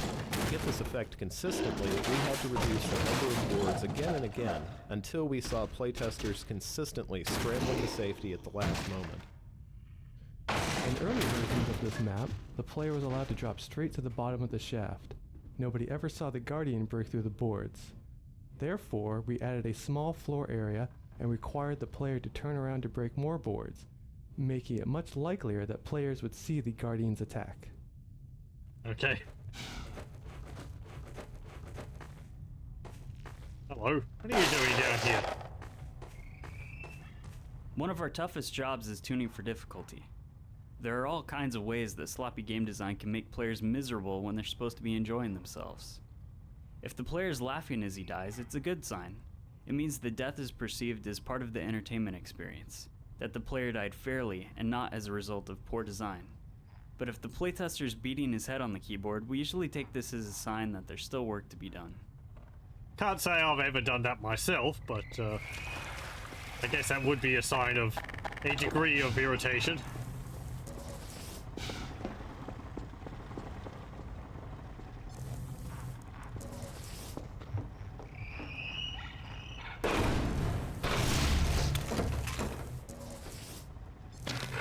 At various times in development, this gear was loose in the environment, tucked in a dark crevice, hidden in a small box, or lost in the bottom of a flooded pool. One playtester, unaware of his low health, actually drowned in 2 feet of water while retrieving the gear. We realized that attaching the gear to a chassis identical to the engine motor was the best way to help the player make the connection between this gear and the empty space on the other assembly. This puzzle proved surprisingly difficult for many players. In an earlier version, not only did you need to find the spare gear, but this elevator was connected to a disabled generator that wouldn't operate until you also attached a crank and jump-started it with the gravity gun. Although it sounds simple, most playtesters got stuck here for many minutes. We kept simplifying until we hit the version you see here. I think your problem there is that you never established that the punt of the gravity gun could be used to charge things previously. Like, I thought it was just a bolt of, like, physics energy, not that it was, like, energy to power a generator. I'm looking for a gear then. There we go. I sense the Freeman down the Oh wait, get that back! the elevator that we may reconvene. There we go.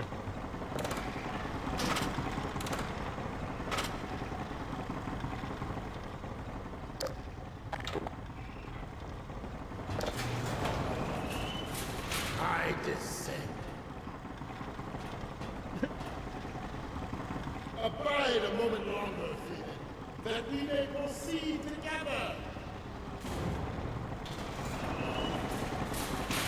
Freeman has done his task magnificently.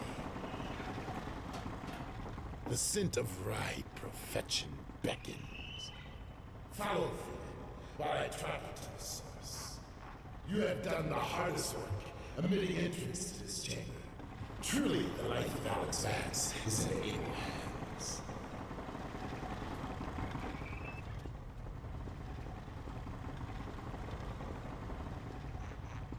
Yes, forward. Yep.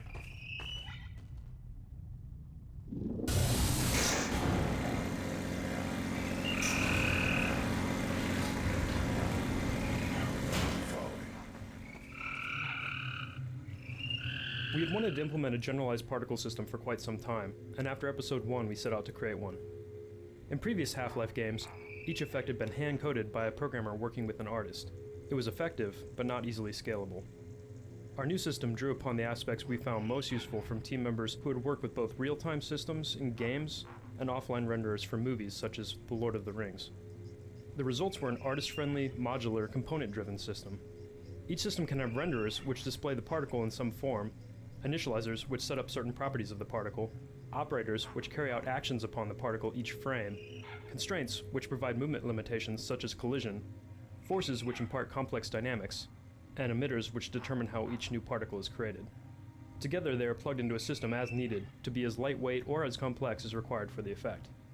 Each individual component is simple, but when combined can create rather complex dynamics. Furthermore, adding additional components to support the specific needs of a game or a mod is easily done. The results can be seen in everything ranging from the simple glows of the larval extract here, to the Citadel effects, blood, smoke, hunter effects, portal effects, fire, and so forth. Dynamic effects are now in the hands of the artists, who can use them to create whatever is needed, from unique one-offs in specific levels, to generalized effects for gameplay. When the Vorticant discovers the extract, we wanted to do something to distinguish the nectar from all the other glowy alien substances that we've seen in the caves so far. Therefore, we had him perform a bit of a chant and had the extract give off a show of its own.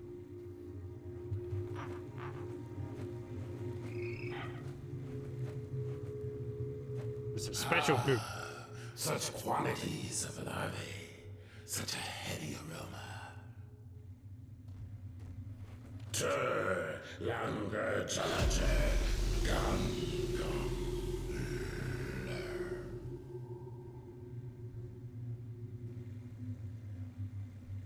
Ah, excellent.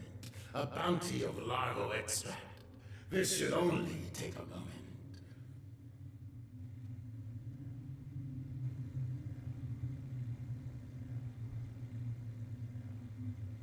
Secretions of the finest quality. Let us return now to the Alyx Vance. Okay, you've got your goop.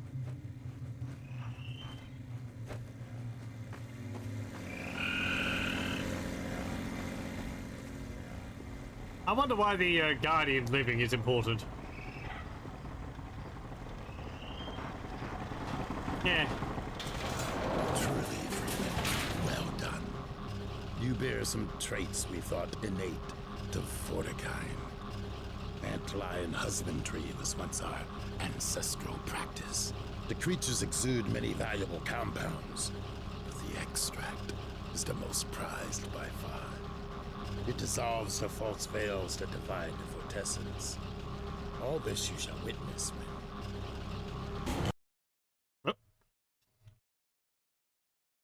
Do antlions come from the same planet that Vortigods come from? No pulse. Her heart will stop. She ebbs. If we lose her, we lose all. Behold. Do I need to read these now? One of the most significant story meetings we had here. Okay, Join maybe afterwards. now as we imbibe the extract. Yes. A human is needed. Agreed. Join us, Freeman. You mean like hit him with a crowbar? Oh.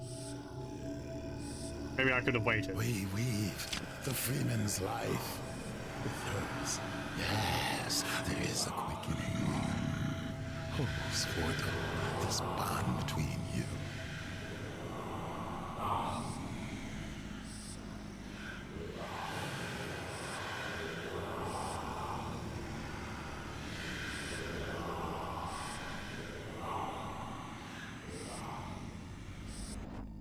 Dr. Freeman.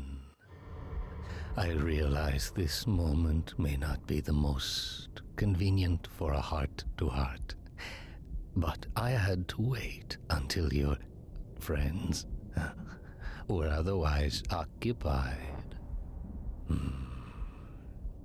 There was a time they cared nothing for Miss Vance, when their only experience of humanity was a crowbar coming at them down a steel corridor. When I plucked her from Black Mesa, I acted in the face of objections that she was a mere child and of no practical use to anyone. I have learned to ignore such naysayers when quelling them was out of the question. Still, I am not one to squander my investments, and I remain confident she was worth far more than the initial appraisal. That's why I must now extract from you some small repayment owed for your own survival. See her safely to White Forest, Dr. Freeman. I wish I could do more than keep an eye on you, but I have agreed to abide by certain restrictions. Well, now listen carefully, my dear. When you see your father, relay these words. Prepare for unforeseen consequences.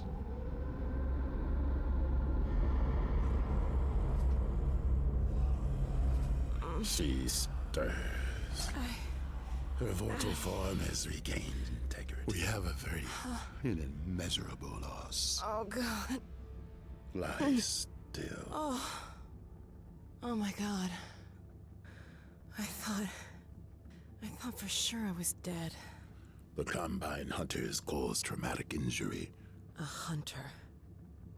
So that's what it was. We knit shattered bone and restored circulatory integrity. Yet it was a free man who retrieved her vortessence. Yeah, that's Gordon. How long have I been out? A matter of hours. Hours? We've got to get moving. A moment longer. But we have to get to White Forest. It's vital. No fear. We will put you on the right road. Now, try carefully to rise. Whoa. I don't know what you did, but I have a feeling I'm lucky to be here. Come then. I will get you on the path to White Forest. Come on, Gordon. One of the most significant story meetings we had near the beginning of episode 2 concerned how much we were going to reveal about the G-Man. Once we'd decided exactly how much to explain, we had to come up with a way of revealing it.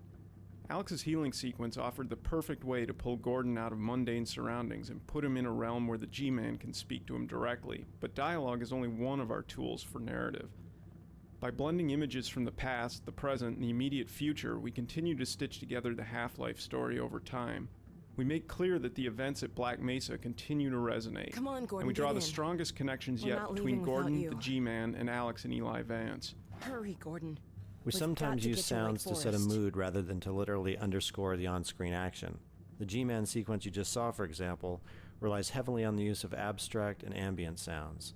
We wanted the soundscape to have a deadened, internalized quality that you get from putting your hands over your ears. So we started with recordings from inside the womb. If you listen closely, you can hear the internal gurgling noises as well as muffled heartbeats. We then added various other effects around the rhythm of the heartbeat, plus long-tailed reverbs. We're not None of leaving the without door you. or transition effects are literal interpretations, Hurry, but are Gordon. obscure metal and We've got feedback to get to sounds White created to work in Forest. sync with the observable actions. So all of these things contribute to the scene's dreamlike quality. That's certainly imaginative. Are the other guys still here?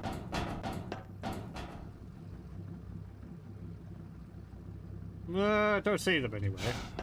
Can fill up with ammunition. Hello, welcome. Oh no, there they are. Come on, Gordon, get in. We're not leaving without you. Have anything to say? Hurry, Gordon. We've got to get to White Forest. Oh, okay. Never mind.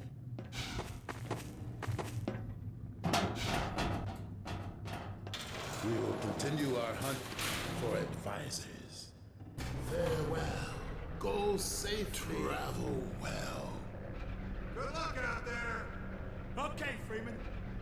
Be adequate. What the hell does that mean, anyway? I don't know. Sounds like something the Forge would say.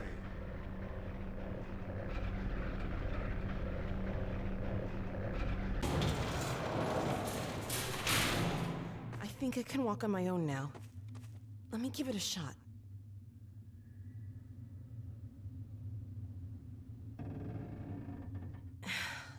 Yeah.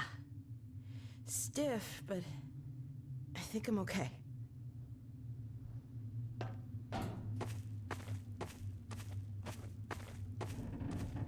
I really consider working on Alyx my acting school because it has stretched me, it has made me go deeper in my work, it's sharpened me up as far as being able to call in emotions or really just imagination. A creative spirit is really just a lot of imagination, I think. And afterwards, I always seem to be sharper in everything I do. I always have a good show at night, or I always go on to the next job with a heightened awareness or a heightened presence. And it's only helped me. So thank you, Alyx, for that.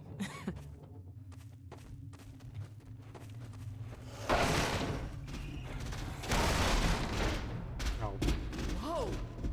That was a guardian. Somebody must have done something to piss it off. The Guardian is enraged over our theft of the extract. If it tries to hinder our progress, we will have no choice but to kill it. You messed with its eggs? Oh, no wonder it's mad. Okay.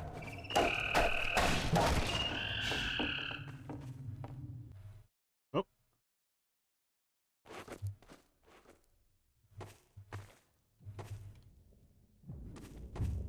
You coming? Now. I'm actually going to have a quick break, so I'm going to pause the recording here, and I'll be back in a moment. Okay, we're back. Do I have the achievement to squash all the eggs? No. But I wouldn't have been able to get it anyway, because I have the developer commentary on, which disables the achievement getting. In this vista, we release the player from the confines of the subterranean world and thrust them into a vast open space on a scale rarely seen in our previous games. The narrative takes advantage of this scale as well. With our allies at close range and our enemies on the distant bridge, we are reminded of the personal stakes and the larger threat, all in one short scene. And it's neat seeing the combined forces all mobilized like that. Most of our dramatic scenes are constrained in such a... Oh my god. The Combine's on the move. Yes, and they carry Shulathoi, advisors still in incubation pods. They gather and unite the scattered Combine forces. So that's what we saw in the Citadel. They're sure in a hurry. They move north with great purpose. North? White Forest! We have to get there ahead of them. I know of humans with a vehicle not far from here. They will understand our urgent need. What are we waiting for? I wonder why there's so many of the observers on Earth. Most There's of our like dramatic 20 of scenes are them, which constrained in less such a than way that the Citadel. player can't progress until the scene is over. For example, there might be a gate that only Alyx or a Vortigaunt can open. In this scene, where the Vortigaunt and Alyx first see the Combine marching on White Forest, we simply placed a few barrels to block the way while Alyx and the Vortigaunt speak. With just this slight impediment, every playtester stayed and watched the scene as intended, so no explicit gate was needed. We tried several different ways of showing the advisor traveling with the Combine forces. We started off with an advisor pod flying over the troops, much as they flew from the Citadel at the end of Episode 1. However, we didn't want to give the impression that those pods were anything but emergency escape units. They were not meant to be self-powered flying crafts that could be piloted around in future episodes. We ended up with the solution you see here. APCs are pulling a structure holding an inert advisor pod. This lets the player study the advisors at different points in their life cycle. They see the main stages of the advisor's metamorphosis, from harmless larvae into powerful and highly mobile monsters. Which are still giant grubs. Sometimes very small changes can make a big difference. Originally, these troops all marched in lockstep, using the same walk animation. This looked extremely robotic. We took a second walk animation that had been done for this troop skeleton, a more upright, casual walk, and programmed each soldier to randomly blend between the two walk cycles as he crossed the bridge. This 30-minute change made a huge difference in the scene.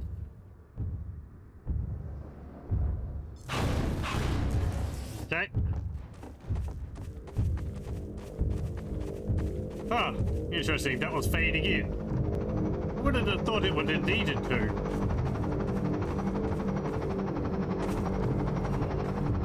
Yeah, look at that. It's like semi-transparent from here.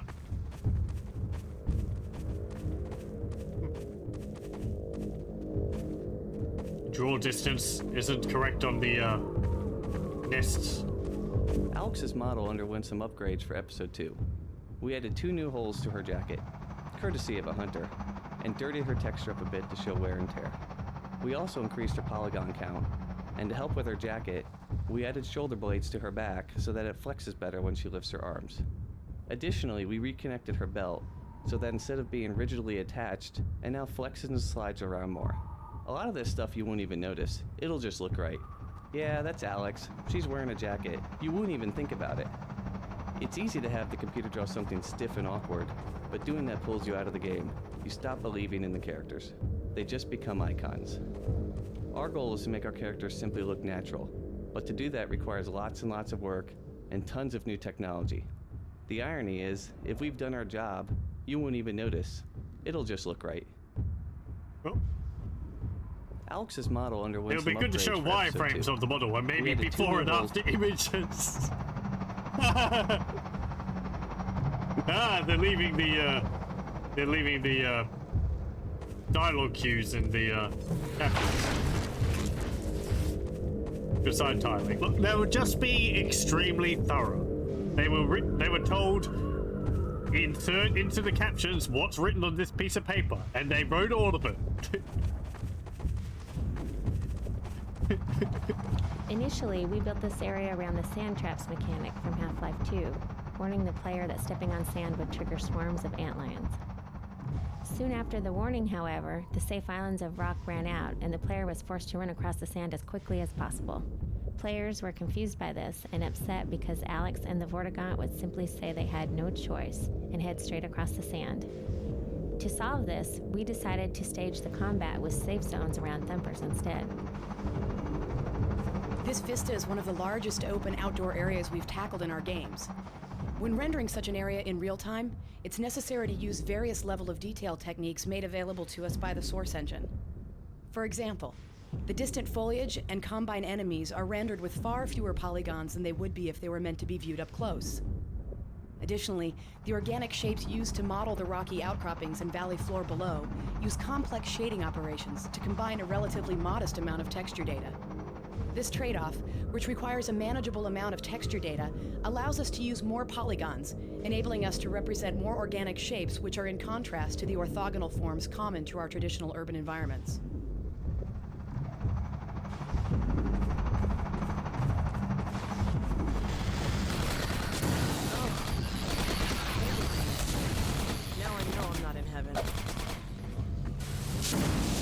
Gordon, Take go on. shelter near the repellent device.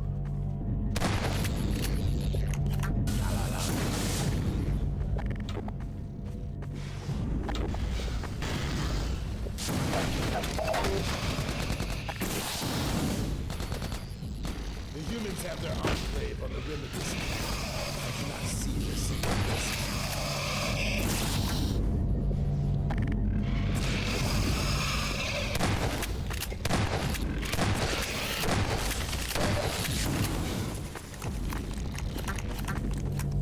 This scenario required significant changes to the antlion guard behavior. Players of past games were used to dealing with only one guard in a confined space and without anywhere to hide. In this scenario, the player had a safe zone and could remain there to accomplish their goals. One change we made to the guards was altering how they throw objects at the player.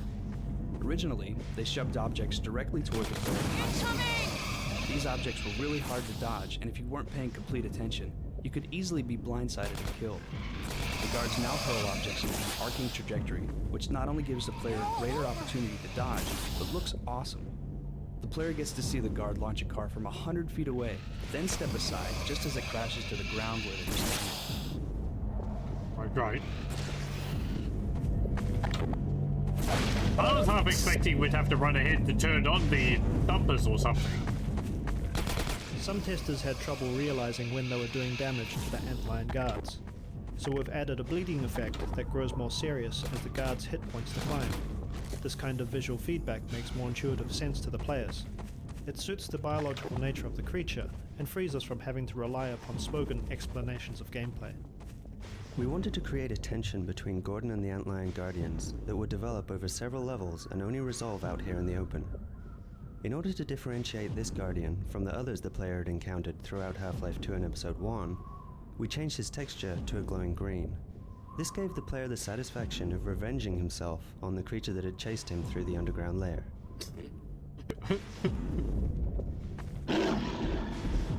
We made him green!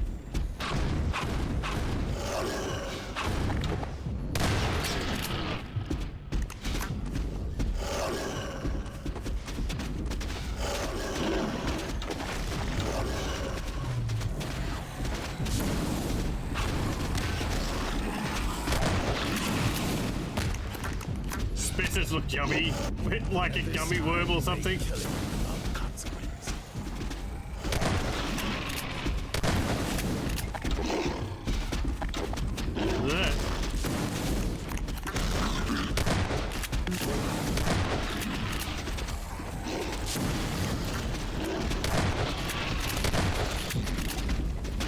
It's a little odd that you can actually hurt it now, when before you couldn't hurt it.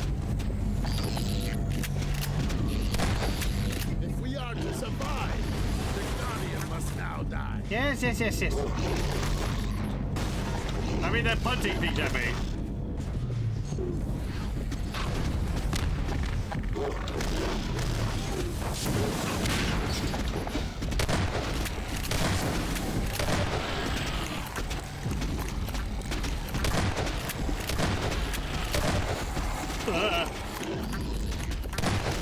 Ow.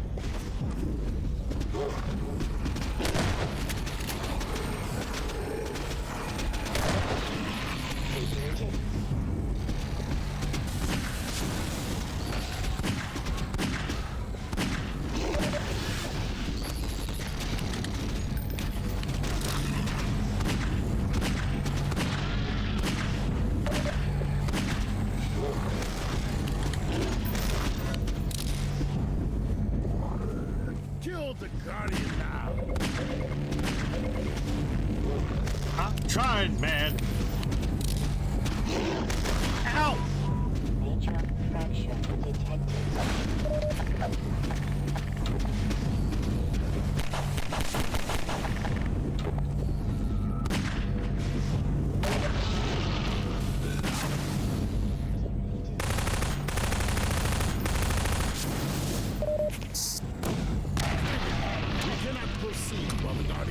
Yeah, it's dead.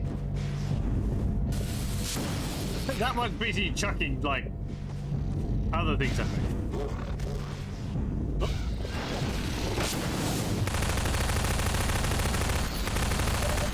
Draw distance. You dropped it.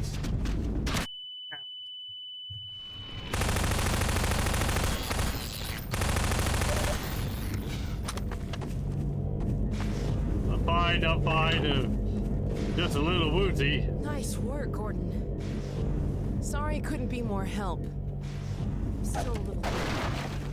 Oh, you did die. Like I nearly did. Done, Freeman.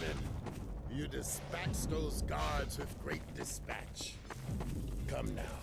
The vehicle we seek is in the encampment above. Anything down here? No, okay.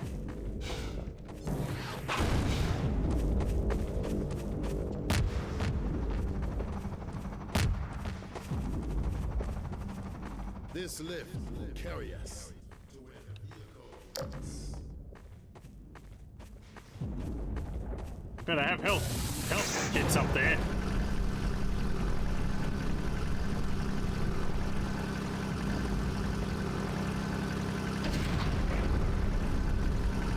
Looks like the elevator's stuck up there.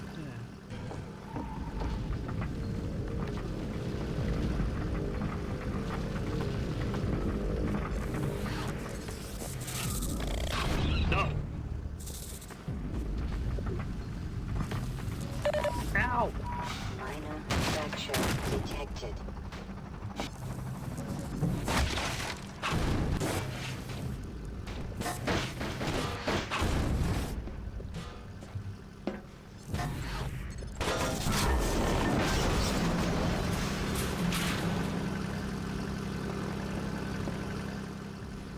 Thanks, Gordon.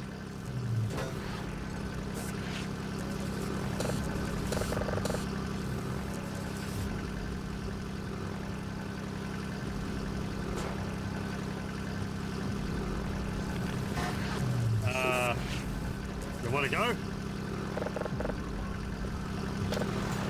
There we go. Puzzling. The sentries should have spotted us by now.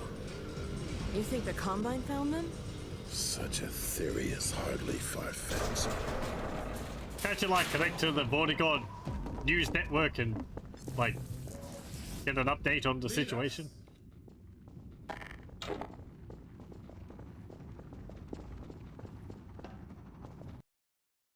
Boing.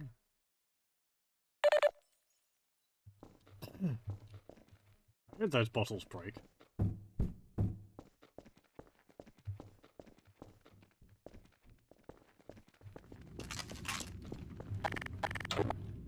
Well, they're dead. For attentive players, this is the first time we've allowed a glimpse of the G-Man since Half-Life 2. In Episode 1, we suppressed the G-Man's visitations completely, to show that he had lost track of Gordon. But after Alyx's healing incident earlier in Episode 2, he is actively watching again. Keep an eye out for him. To no good end themselves. Head crabs have had their way with old parties. Those head crabs know how to party.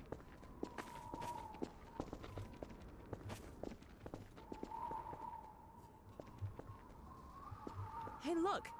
Out on that bridge. I think I see the car you were talking about.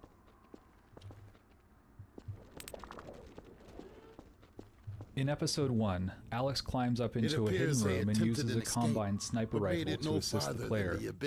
The player never sees the rifle, only the targeting got it beam. over there. For Episode 2, we decided to show the Combine sniper rifle and let the player know exactly where Alyx would be standing when she used it.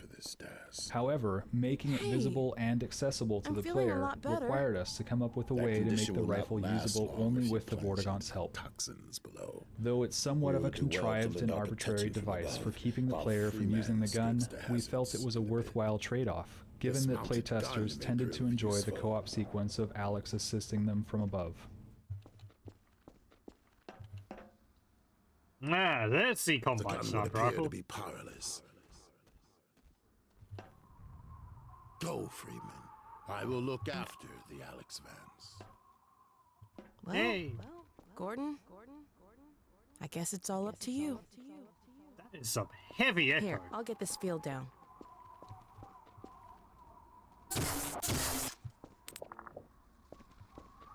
Good luck, Gordon. Careful now. Yeah. Hello, welcome. Anything in there? Nope. There's more of the monkeys.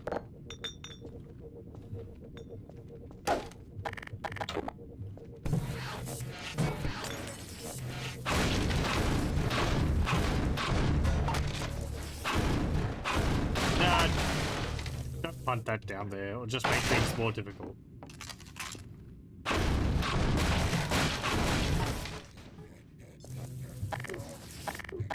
Oh, I don't have any shotgun ammo.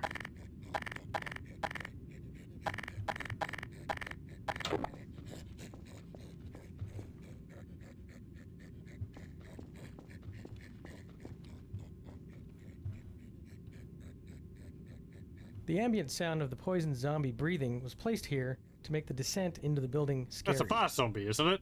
Although most of the team thought it was comical, there were a few playtesters visibly unnerved by it. One playtester stood at the opening to this room for a long time, afraid to go in.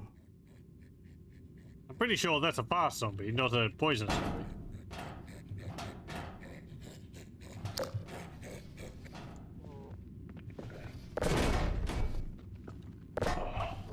Now that's a poison zombie.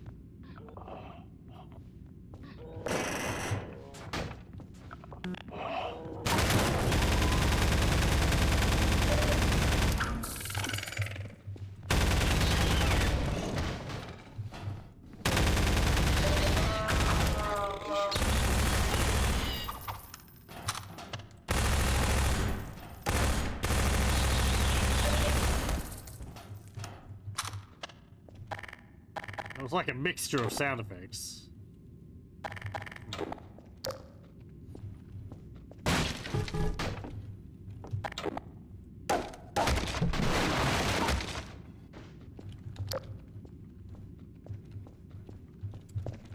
Anything back here?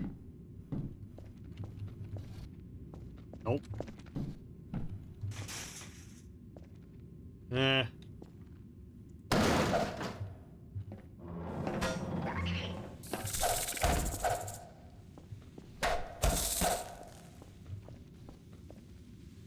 Will that fall down if I stand in it?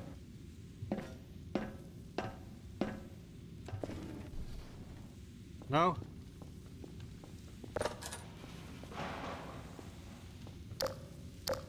Yeah, barnacles. Training players who haven't played previous episodes is always a challenge. Those who had not played episode 1 did not immediately understand that the Combine sniper beam was friendly. They avoided it, thinking it could damage them. Therefore, we added this staircase scenario, where we reintroduce Alyx's sniper behavior and make a show out of her shooting a zombie to protect the player.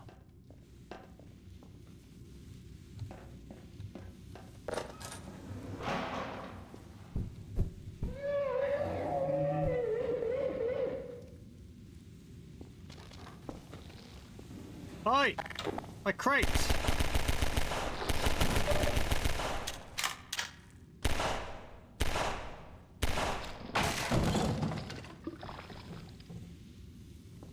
Jerks! Eh, could have done that better. Oh well, whatever.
Anything if I go up here?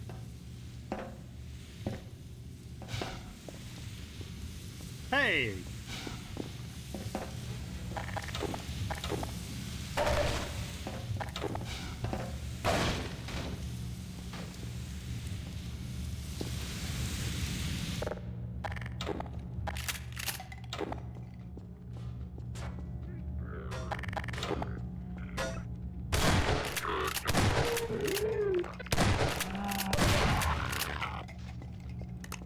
Eesh, those ones take a lot of shots. In this scene, we rigged an entity called a physics explosion to create movement among the boxes inside the dumpster.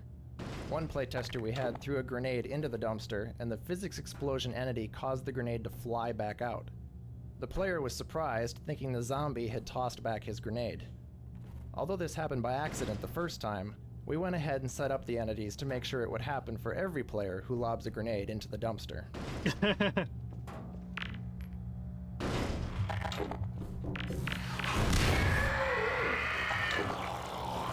You weren't expecting me to toss it right back again. Hey!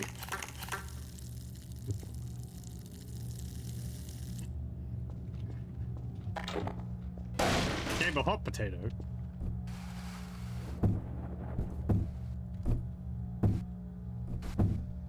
Yeah, there's nothing in there.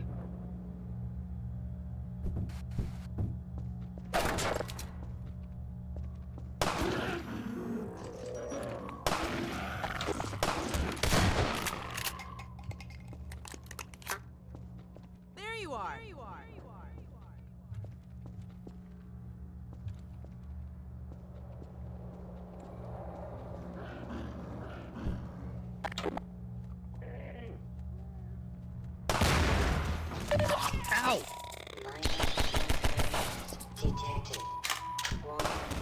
Earlier in this level, we blocked the path with fire and forced the player to turn off a gas jet to continue. Fire traps of this sort were plentiful in Half-Life 2, but we could not count on players knowing or remembering how to use them here. Having offered some brief training, we now build on the mechanic by having the player work with Alyx to create a cooperative fire trap. Most players turn on the gas, at which point Alyx shoots a zombie on the stairs to create the wall of fire. This triggers a parade of zombies to come out of the door below and walk into the fire.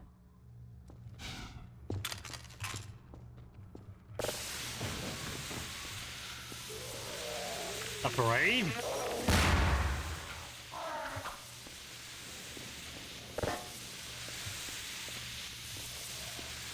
Let's keep this over here.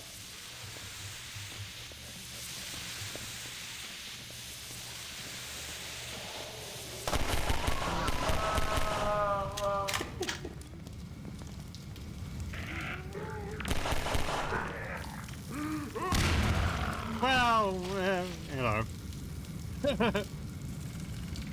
Ordered itself out.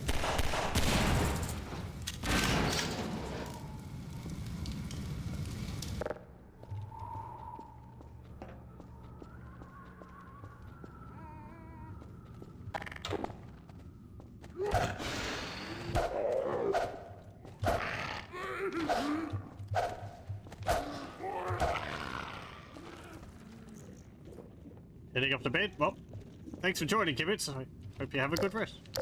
Oh. Don't actually know how far through the game we are. Probably past the halfway point.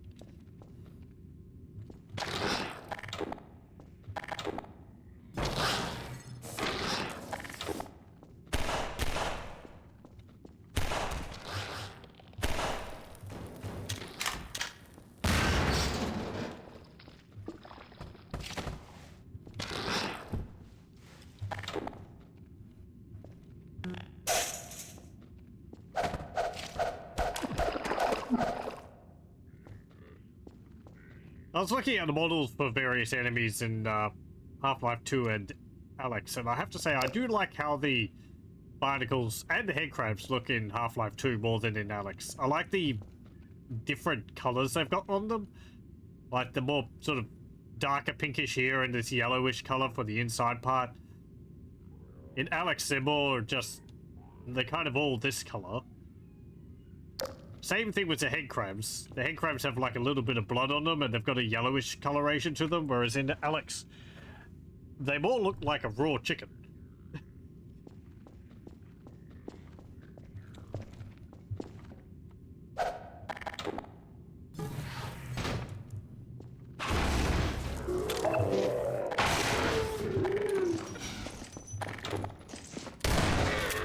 Oh, I should have kept the head crab. Not the head crab, the barnacle.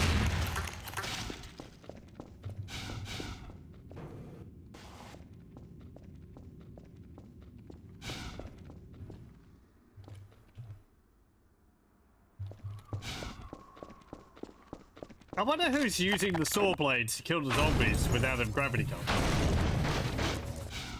They just throw them like discuses.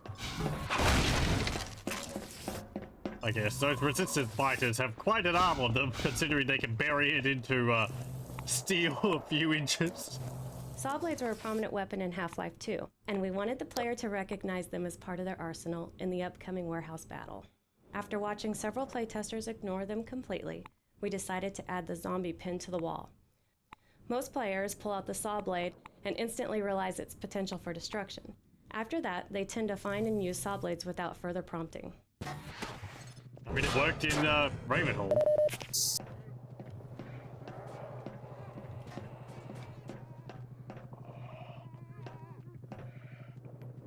Anytime you want to shoot them, Alyx.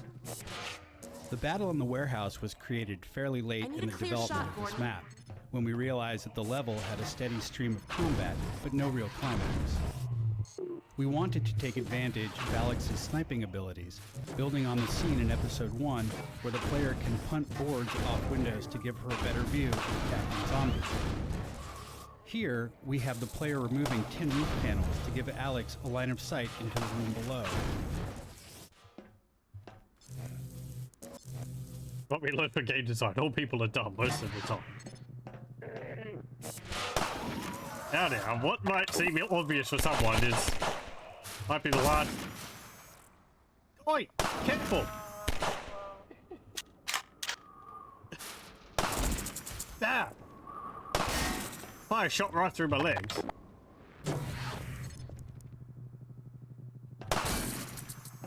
Thank you.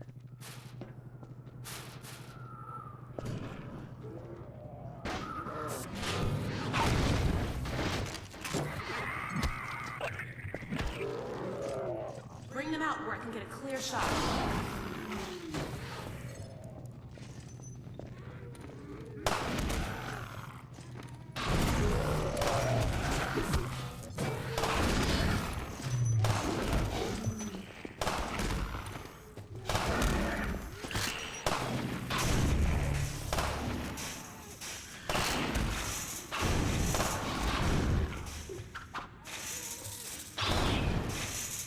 Where'd that saw blade go?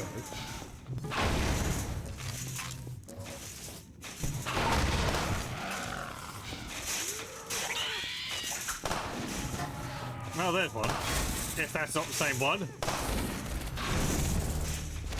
Oh, there it is. Lure them into the open, Gordon.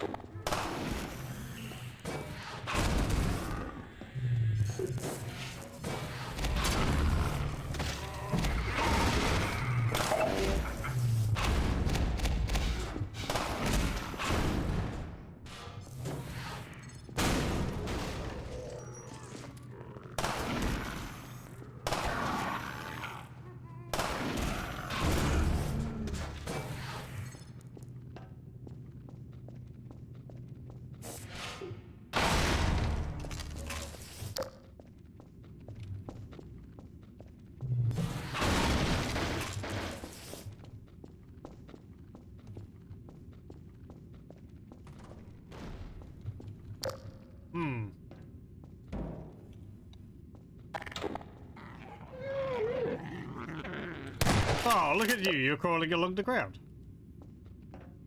I don't think we've seen a fast zombie in 2 hearts before.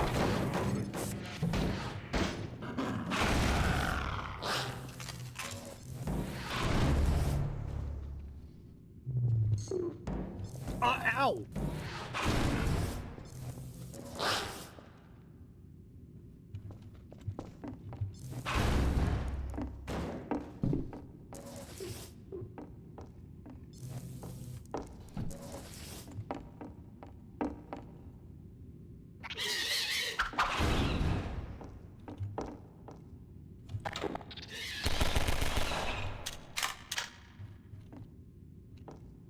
As much as possible, we try to create small surprises for the player that aren't related to combat at all. With this forklift puzzle, we wanted to trick the player into assuming that once they operated the lift, the puzzle would be solved.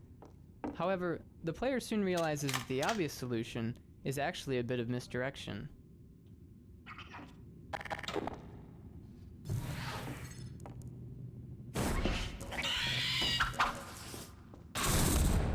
Damn it! I was going to balance the crate on the top of that.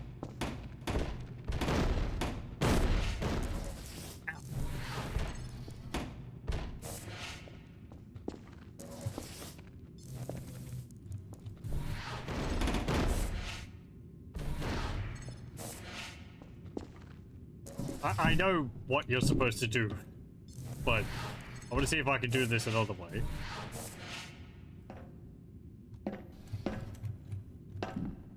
Oh.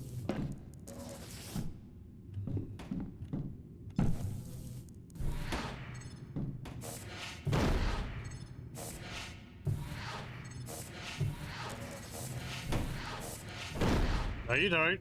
No rolling.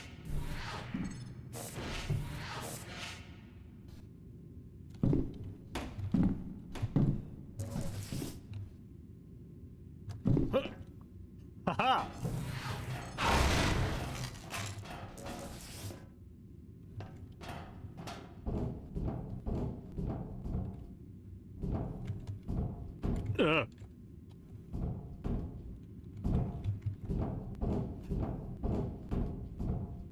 Something happened there.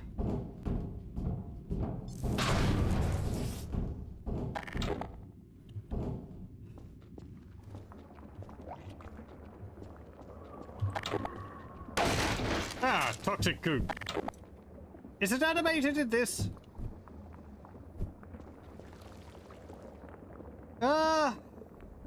It's like a little ripple effect to it, it looks like.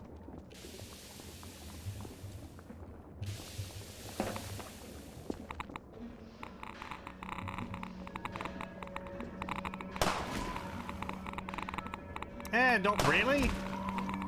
Apparently it's supposed to be animated. Yeah, it's like there's a flat sludge texture on top, and then it's got like the animated water on the bottom. In previous versions of this level, the platform opened directly into this pit of toxic waste. Playtesters who didn't recognize the waste as something harmful would jump straight into the pit. We changed the path so the player could make a safe landing and slowly come to understand the toxic threat.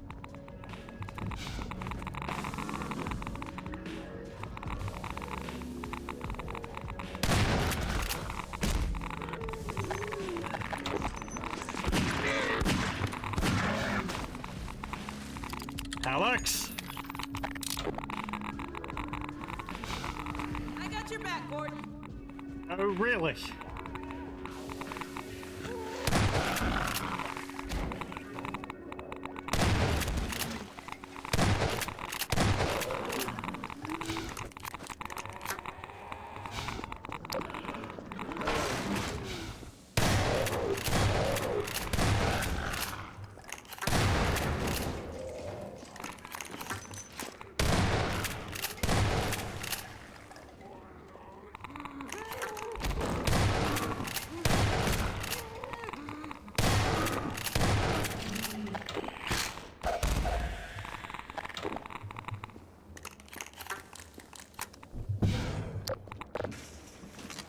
Oh, nice. SMG grenades. We always look for opportunities to add narrative touches in our levels. The idea behind this chair, the submachine gun, and the beer bottles is that someone used to sit here, drink beer, and drop grenades into the pit of zombies. We give the player the opportunity to reenact this experience by giving out unlimited grenades and spawning zombies as soon as the player reaches this spot. I mean, I appreciate it. You don't get to play around with the SMG grenades too freely, usually. They're very effective.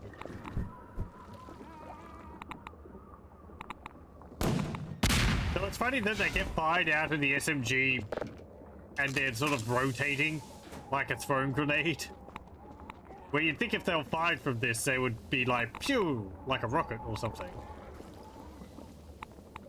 They wouldn't spin. Otherwise, what's the point of the cone on the end of the Grenade.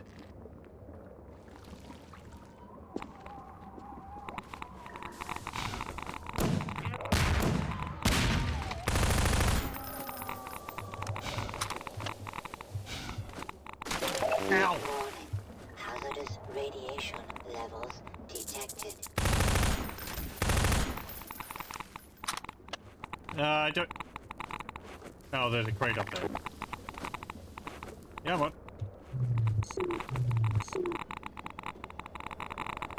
Yeah, what? Get over here. Eh.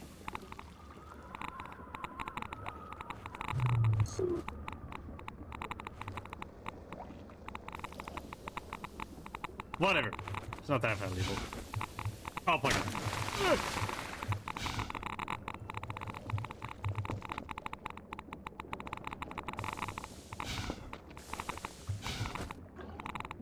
Whoa!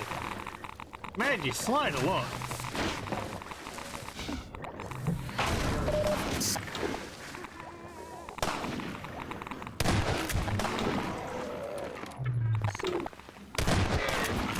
My island.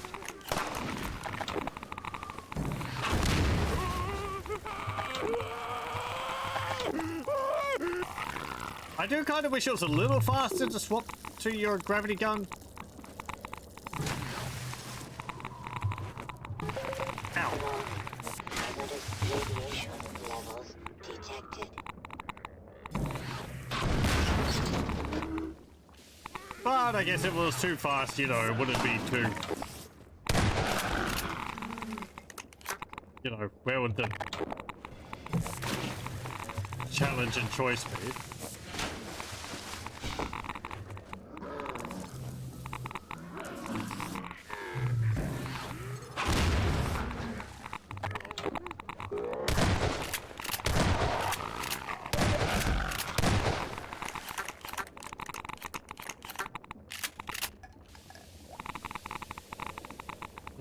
I could try and go over there and get that box. I could just roll it towards me.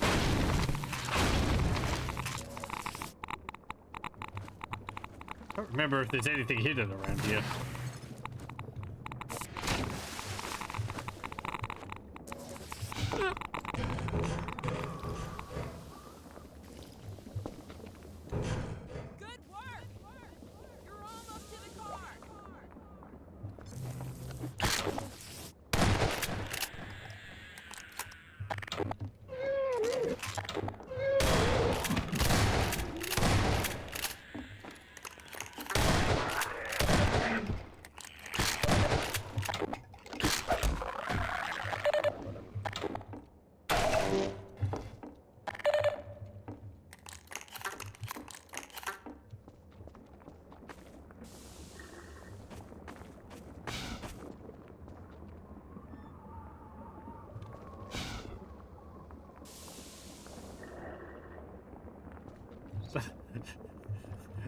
Is someone like slurping through a straw?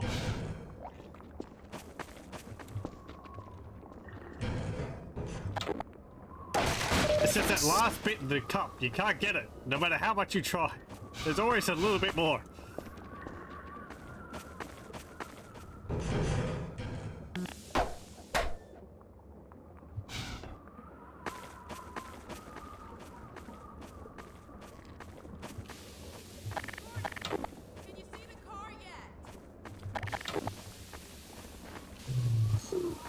Your lungs are very powerful. Although this bridge is not the first occasion for cinematic physics in the episode, it was the original test subject we used to develop our effects. In early prototypes, the bridge started off in its broken position. It was a static object the player had to navigate to retrieve the car. When we incorporated the cinematic physics, we thought this bridge would be a great opportunity for players to see an immense piece of the environment transform before their eyes. The bridge collapse not only showcases the cinematic physics, it reminds players of the growing threat from the super portal, and sets up a navigational puzzle they must use the car to solve. Speaking of...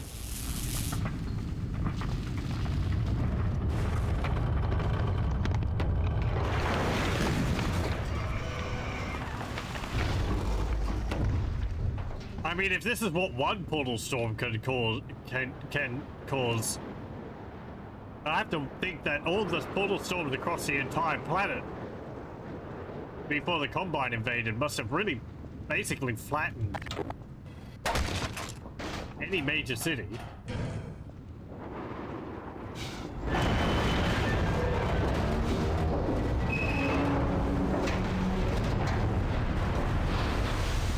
It's fine.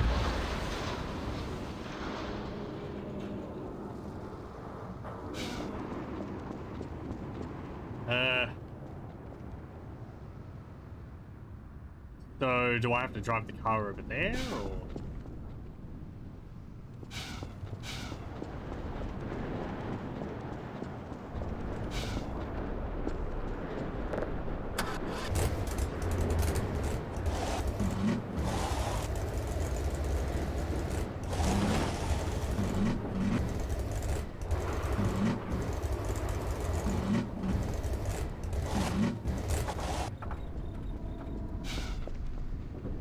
Oh. Duh.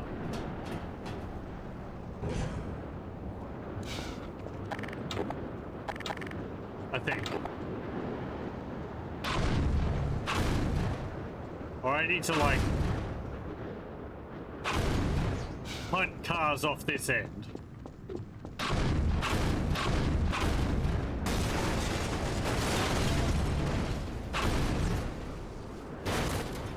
Or something. There we go.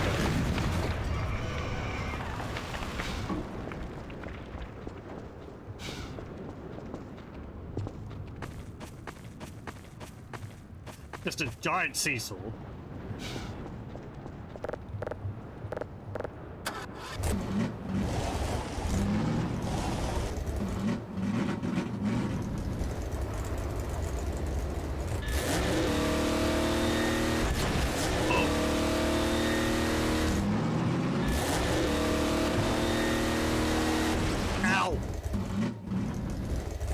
The original Episode 2 vehicle was dubbed the Jalopy, which says something about how uncool it was. Early feedback was that it seemed too similar to the Half-Life 2 buggy. So we decided to redesign it so that players would feel excited rather than disappointed when they saw the car. Alyx's original line when she first saw the Jalopy echoed the feelings of many early viewers. "What a wreck. Forget about White Forest. We'll be lucky if we make it to the end of the block." I see they've done the same thing with the buggy here, in that they removed a lot of the cockpit to, like, minimize motion sickness. Having decided that we were going to rely on a car to get to White Forest, we had to figure out how to get Alyx into the vehicle.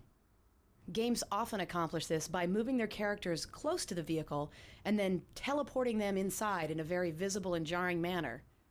We knew this would ruin Alyx's believability as a character, so she had to smoothly get into a vehicle the way you would expect a person to in real life. This was no small task, given all the strange angles and positions the player could work the vehicle into. Alyx also needed multiple entries into a vehicle, given that the doorway she wanted to use could be blocked or otherwise inaccessible. This also provided interesting moments for Alyx, where she could vault over the hood of the vehicle in a very heroic fashion. The interaction between her and the vehicle was intriguing just by itself. Once we were sure she could enter and exit the vehicle convincingly, we then had the task of making her believable as she sat next to you. Our first experiments revolved around Alyx reacting to the physical nature of the vehicle. When it crashed into a wall, she needed to be jolted. When you went around a bend, she needed to lean with the momentum of the car. These details were crucial in making her feel like she was really going along for the bumpy ride with you. We also wanted her to be very aware of her surroundings and what the player was doing while in the vehicle. If you ran over a zombie, she needed to echo the internal reward the player felt for accomplishing the feat. If you were about to hit the wall, we wanted her to flinch and react to the impending collision much as the player at home would be doing. There was a fine balance between making her too much of a backseat driver or having her be too quiet next to you. Ultimately, we wanted Alyx's presence in the vehicle to seem so natural that players would never consider it anything other than normal. I don't think I really got the full scope of what Alyx Vance is or how she's created until the first time that I went to Valve headquarters. And what was really important was that I got a better idea of how big the team was. I mean, a lot of people work really hard to make Alyx Vance who she is. And I mean, you hear my voice and, you know, it's easy to say, oh, that's Alyx, or Jamil is Alyx, but that is so not the case. These people spend hours in front of their computer or writing their scripts or dreaming up this beautiful person, and it really just, I'm just the cake topping, really. Oh, wait.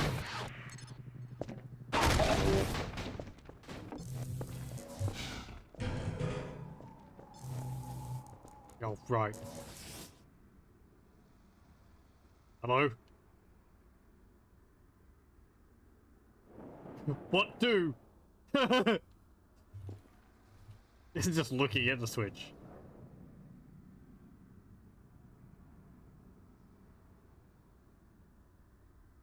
Okay. I thought she was gonna point and it's like, the Switch. The lever? Great driving, Gordon. Well done, Freeman. I kind of want to see if she jumps over the hood. Oh my god. Look at this car. We scored. Shotgun. Oh, unless you want it. I fear a more urgent errand demands our attention. There are advisors yet unhatched. We'll keep on the lookout. This road will take you near White Forest, but be wary that others may use it as well. I can't tell you how grateful I am. Our bonds are of nature and require no gratitude.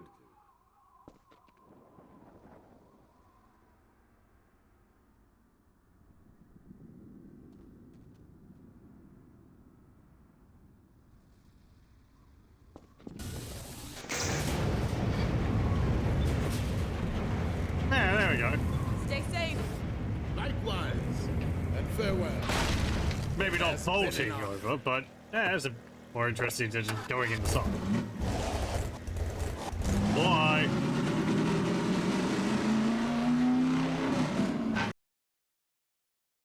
Second gear. It's a manual? Crap, I don't know how to drive manual. Hold up. I'm exploring.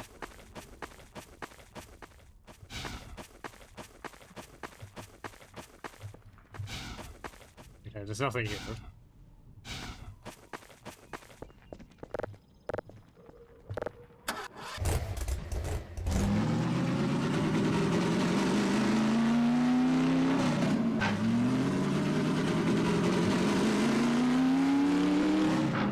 Should have known it wouldn't be as easy as just driving down the road. Ow. Looks like we'll have to take a detour.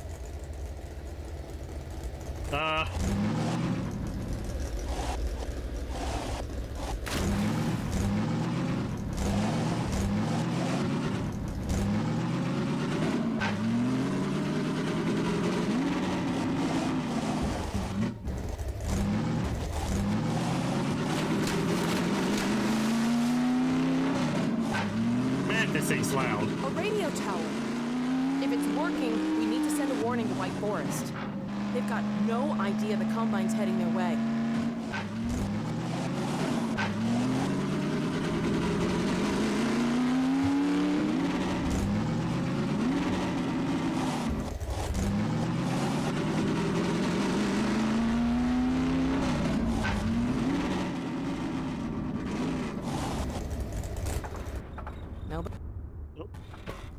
Wonder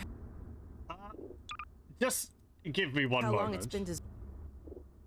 I want to see how long there is, because I kind of wonder. Okay, so there's 2 more sections, and we just started that one.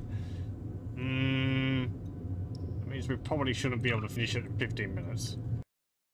Sorry for that. They must have a transmitter in Don't one go of for these 15 more buildings. minutes. That's what you get from. What do you mean? I didn't want to like leave it and have like half an hour left. Even though this compound appears open and non-linear, we're striving for a fairly reliable progression of events so that we can fine-tune pacing. The building on the right is bright and eye-catching, with the intention of drawing the player there first. The entrance to the ruin building is around the back, so that initial exploration through the center of the compound tends to lead to the radio room first. The drop-down entrance from the roof of the ruin building also helps us pace the experience, because players are cautious about committing to a space until they've explored the alternatives. Okay. Oh my god. The portal's getting bigger.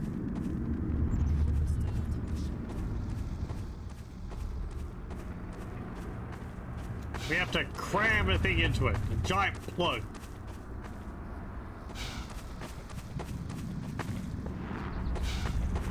Am I going to be done anytime soon? Yeah, I remember there's like at least 2 more major sections. Which means that it'll be more than that because, you know, I can't remember everything, so.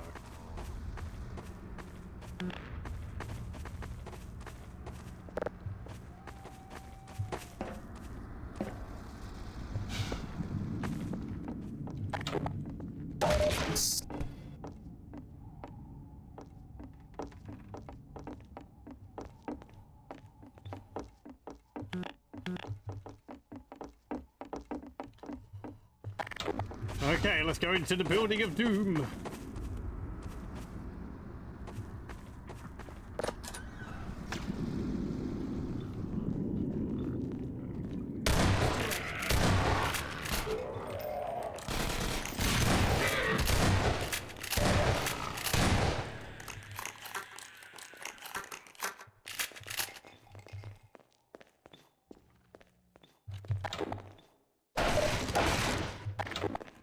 There's got to be a transmitter around here, Gordon. This looks Well, transmittery. here's a transmitter. No power, though. It's got an Let's see ancient if we can get some electricity going. computer tower as well. Though it doesn't have a 3 1/4 disk drive. It's just got a CD drive in it now.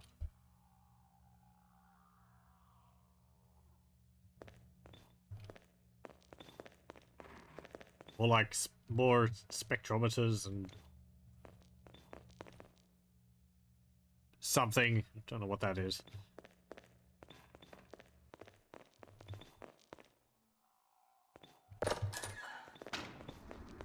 Hello, welcome, welcome.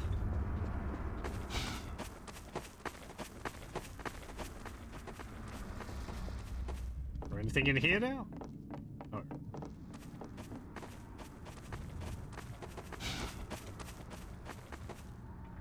No. Right, yeah, I've got to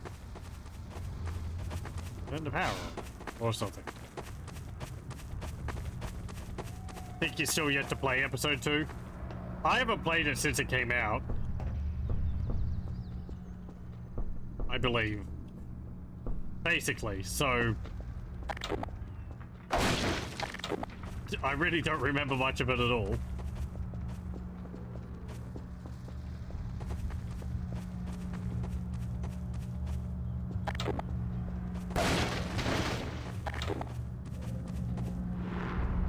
I'll keep a lookout while you poke around inside. Poke, poke. There's a whole bunch of bottles in here.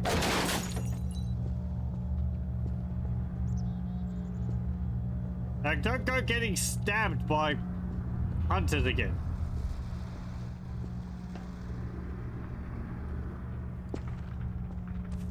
This room is designed so that the player will notice the main set of plugs right away, but is less likely to spot the second set at first. One end of the long cable is already plugged in, encouraging the player to grab the loose end and put it into the powered socket. This makes the faulty wire break loose and spark. With the power on, players try to return upstairs only to discover that now the elevator needs power. At this point, they look about more carefully and discover the elevator sockets. The short cord is tucked next to the elevator sockets, so that they're likely to try to use it there first, before realizing they need a longer one. Given this fairly reliable progression of events, we were able to write a limited number of lines for Alyx, so that she could react each time the puzzle changed state.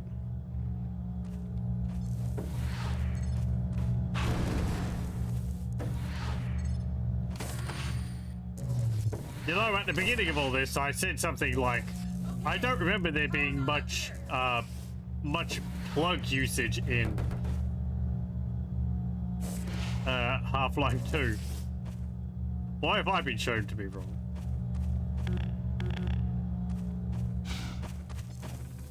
Yeah, right.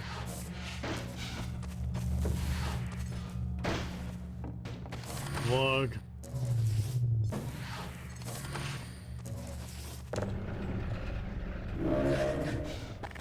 Gordon, hide. Hunters. They're out there. Oh, the other thing that's so great about acting for video games, and I guess voiceover in general, but for this particular game, is so amazing. I don't have to worry about hitting my mark, or playing to the camera, or forgetting my lines. That's usually my biggest thing. You can see the wheels trying to keep up with my lines. They're all right there, so I don't have to worry about that. And I just delivery, the emotional vibe that needs to come across, and just the sense of immediacy. I don't even have to worry about the words. So that takes a whole other level off to let the actor just get down and make the work. Really, really great. It's just why I love this job. Okay, a little drowned out, but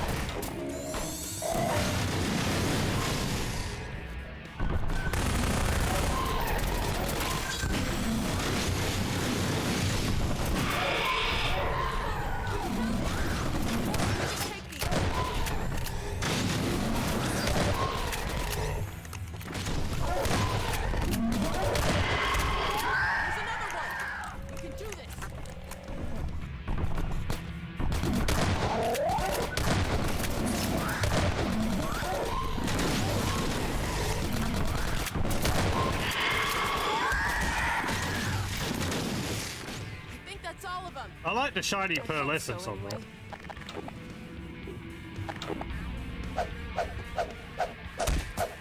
Oh, I can't punt them around? Yeah. These are a lot more organic looking than a lot of the other combined things.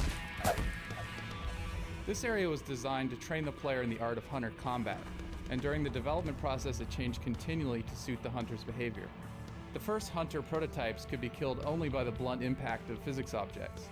Therefore, to make sure the player learned this technique, we trapped him in this area with one hunter and kept him locked in until he defeated it. Upon the hunter's death, reinforcements broke down the gate and doors, opening up the arena. As time went on and the hunter was modified to make it vulnerable to all types of damage, our grip on the player gradually relaxed, permitting freedom of movement and a wider range of tactics right from the start of the encounter. The scene where Alyx sees the hunters for the first time since her injury was meant to be a turning point for her as a character, and an emotional highlight for the episode, both for Gordon and for Alyx. One reason we had a hunter injure Alyx in the beginning of the episode was so she could have a strong emotional reaction to the creatures, and use the start of combat as a way of building a good character moment. Alyx's previous encounter has given her a visceral fear of hunters, but now she has to make a conscious choice to get past her fear and into the right state for fighting them. She uses anger to get there. We also use Alyx's intensity to draw the player's attention to subtler aspects of the scene, getting the player in position for the best view of the hunters as the attack gets underway.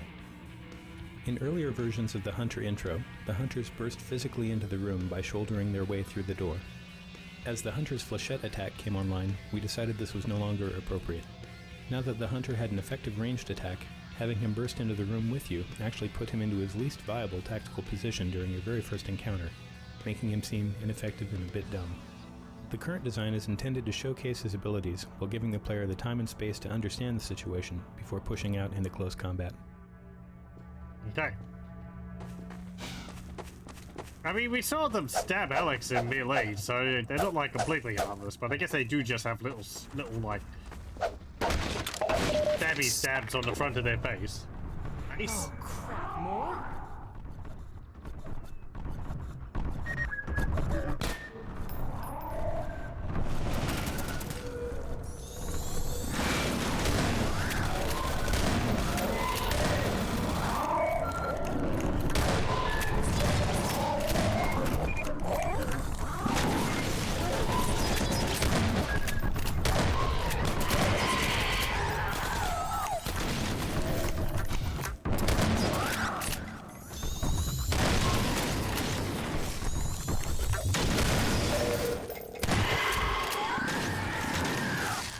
Also, I think in Half-Life 2...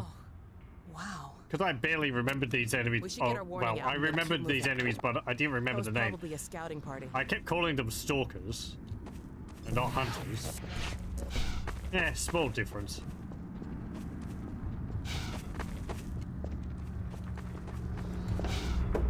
Oh, there was some health in there.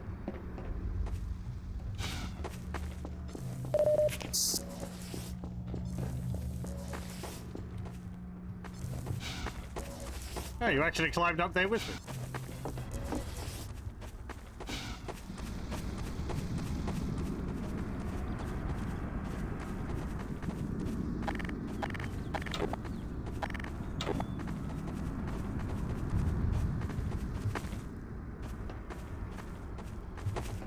Oh, I can't climb up the ladder. The ladder's broke.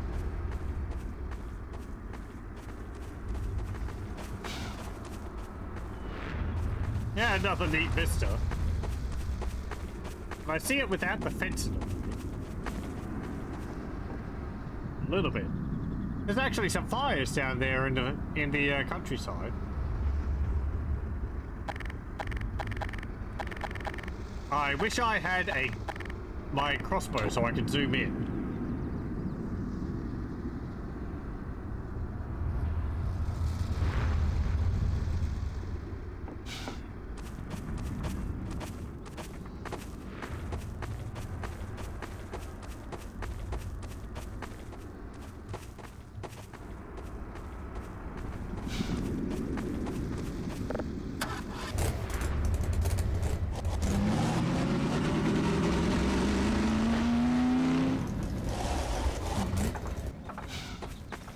We have to go back over here.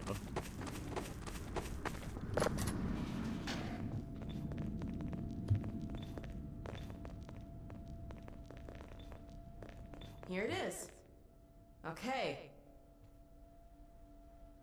The signal's really weak. Well, let's give it a try. White Forest, come in. White Forest, do you read? White Forest, do you read? This is White Forest. Identify yourself. This is Alyx Vance? Where are you? I expected you hours ago. Well, we had a bit of a setback. Don't you understand the gravity of the situation? The survival of Earth depends on the data you carry. Yes, I know. But the Combine, they're heading your way. What? What's that? What? You're heading our way? Well, I should hope so. No, not us. What was that? Combine. You're breaking up, Alyx. What? Crap. I wonder if we got any of that. We should have written it down on a piece of paper and held it up in front of the camera. I guess maybe we don't have a camera. I don't see a webcam on this. Apparently there's a camera for the gate. In this brief transmission scene, we are restating the goals of the level, while introducing a note of uncertainty and developing Dr. Magnuson's character. This scene was not strictly necessary, but it helped players feel some connection to Dr. Magnuson when they finally reached White Forest, and met him in person for the first time. In earlier versions, we tried having the hunters cut the power and interrupt the transmission, but this felt arbitrary. Players were more receptive to this scene after they had solved the power puzzles and survived hunter combat. It feels like a small reward in addition to the simple satisfaction of beating the hunters. Yeah, you get some more plot, and then after the combat and the downtime, and then you get to advance again. Yes, yes, yes. Actually, I think we'll save it there, or we'll continue with this next time. Because, yeah, that's a pretty good spot, I think. Okay.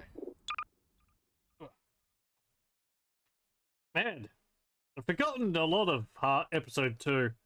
The whole thing with the outlines I'd forgotten. I remembered that Alyx got injured. Did I? Not really. I mean, not like I sat there trying to sift through my distant memories for what I can remember of it. Basically, I remembered, like, I think you fight hunters, maybe that Alyx got injured. And I don't know, a bit later, like, I think the last part of episode 2, which we haven't gotten to yet, of course, so, yeah. Oh, hey, Mary X, how's it going? You were lurking. How can I look when there's no stream? Well, you're just gonna have to find something else to occupy your time. I'm sorry, but I don't know what. Make cheese on toast. That's what I do sometimes after streams. Oh, this is getting besides the point. Thank you very much for joining episode Half-Life 2 episode 2, and I hope you'll join me in again next time when we finish it.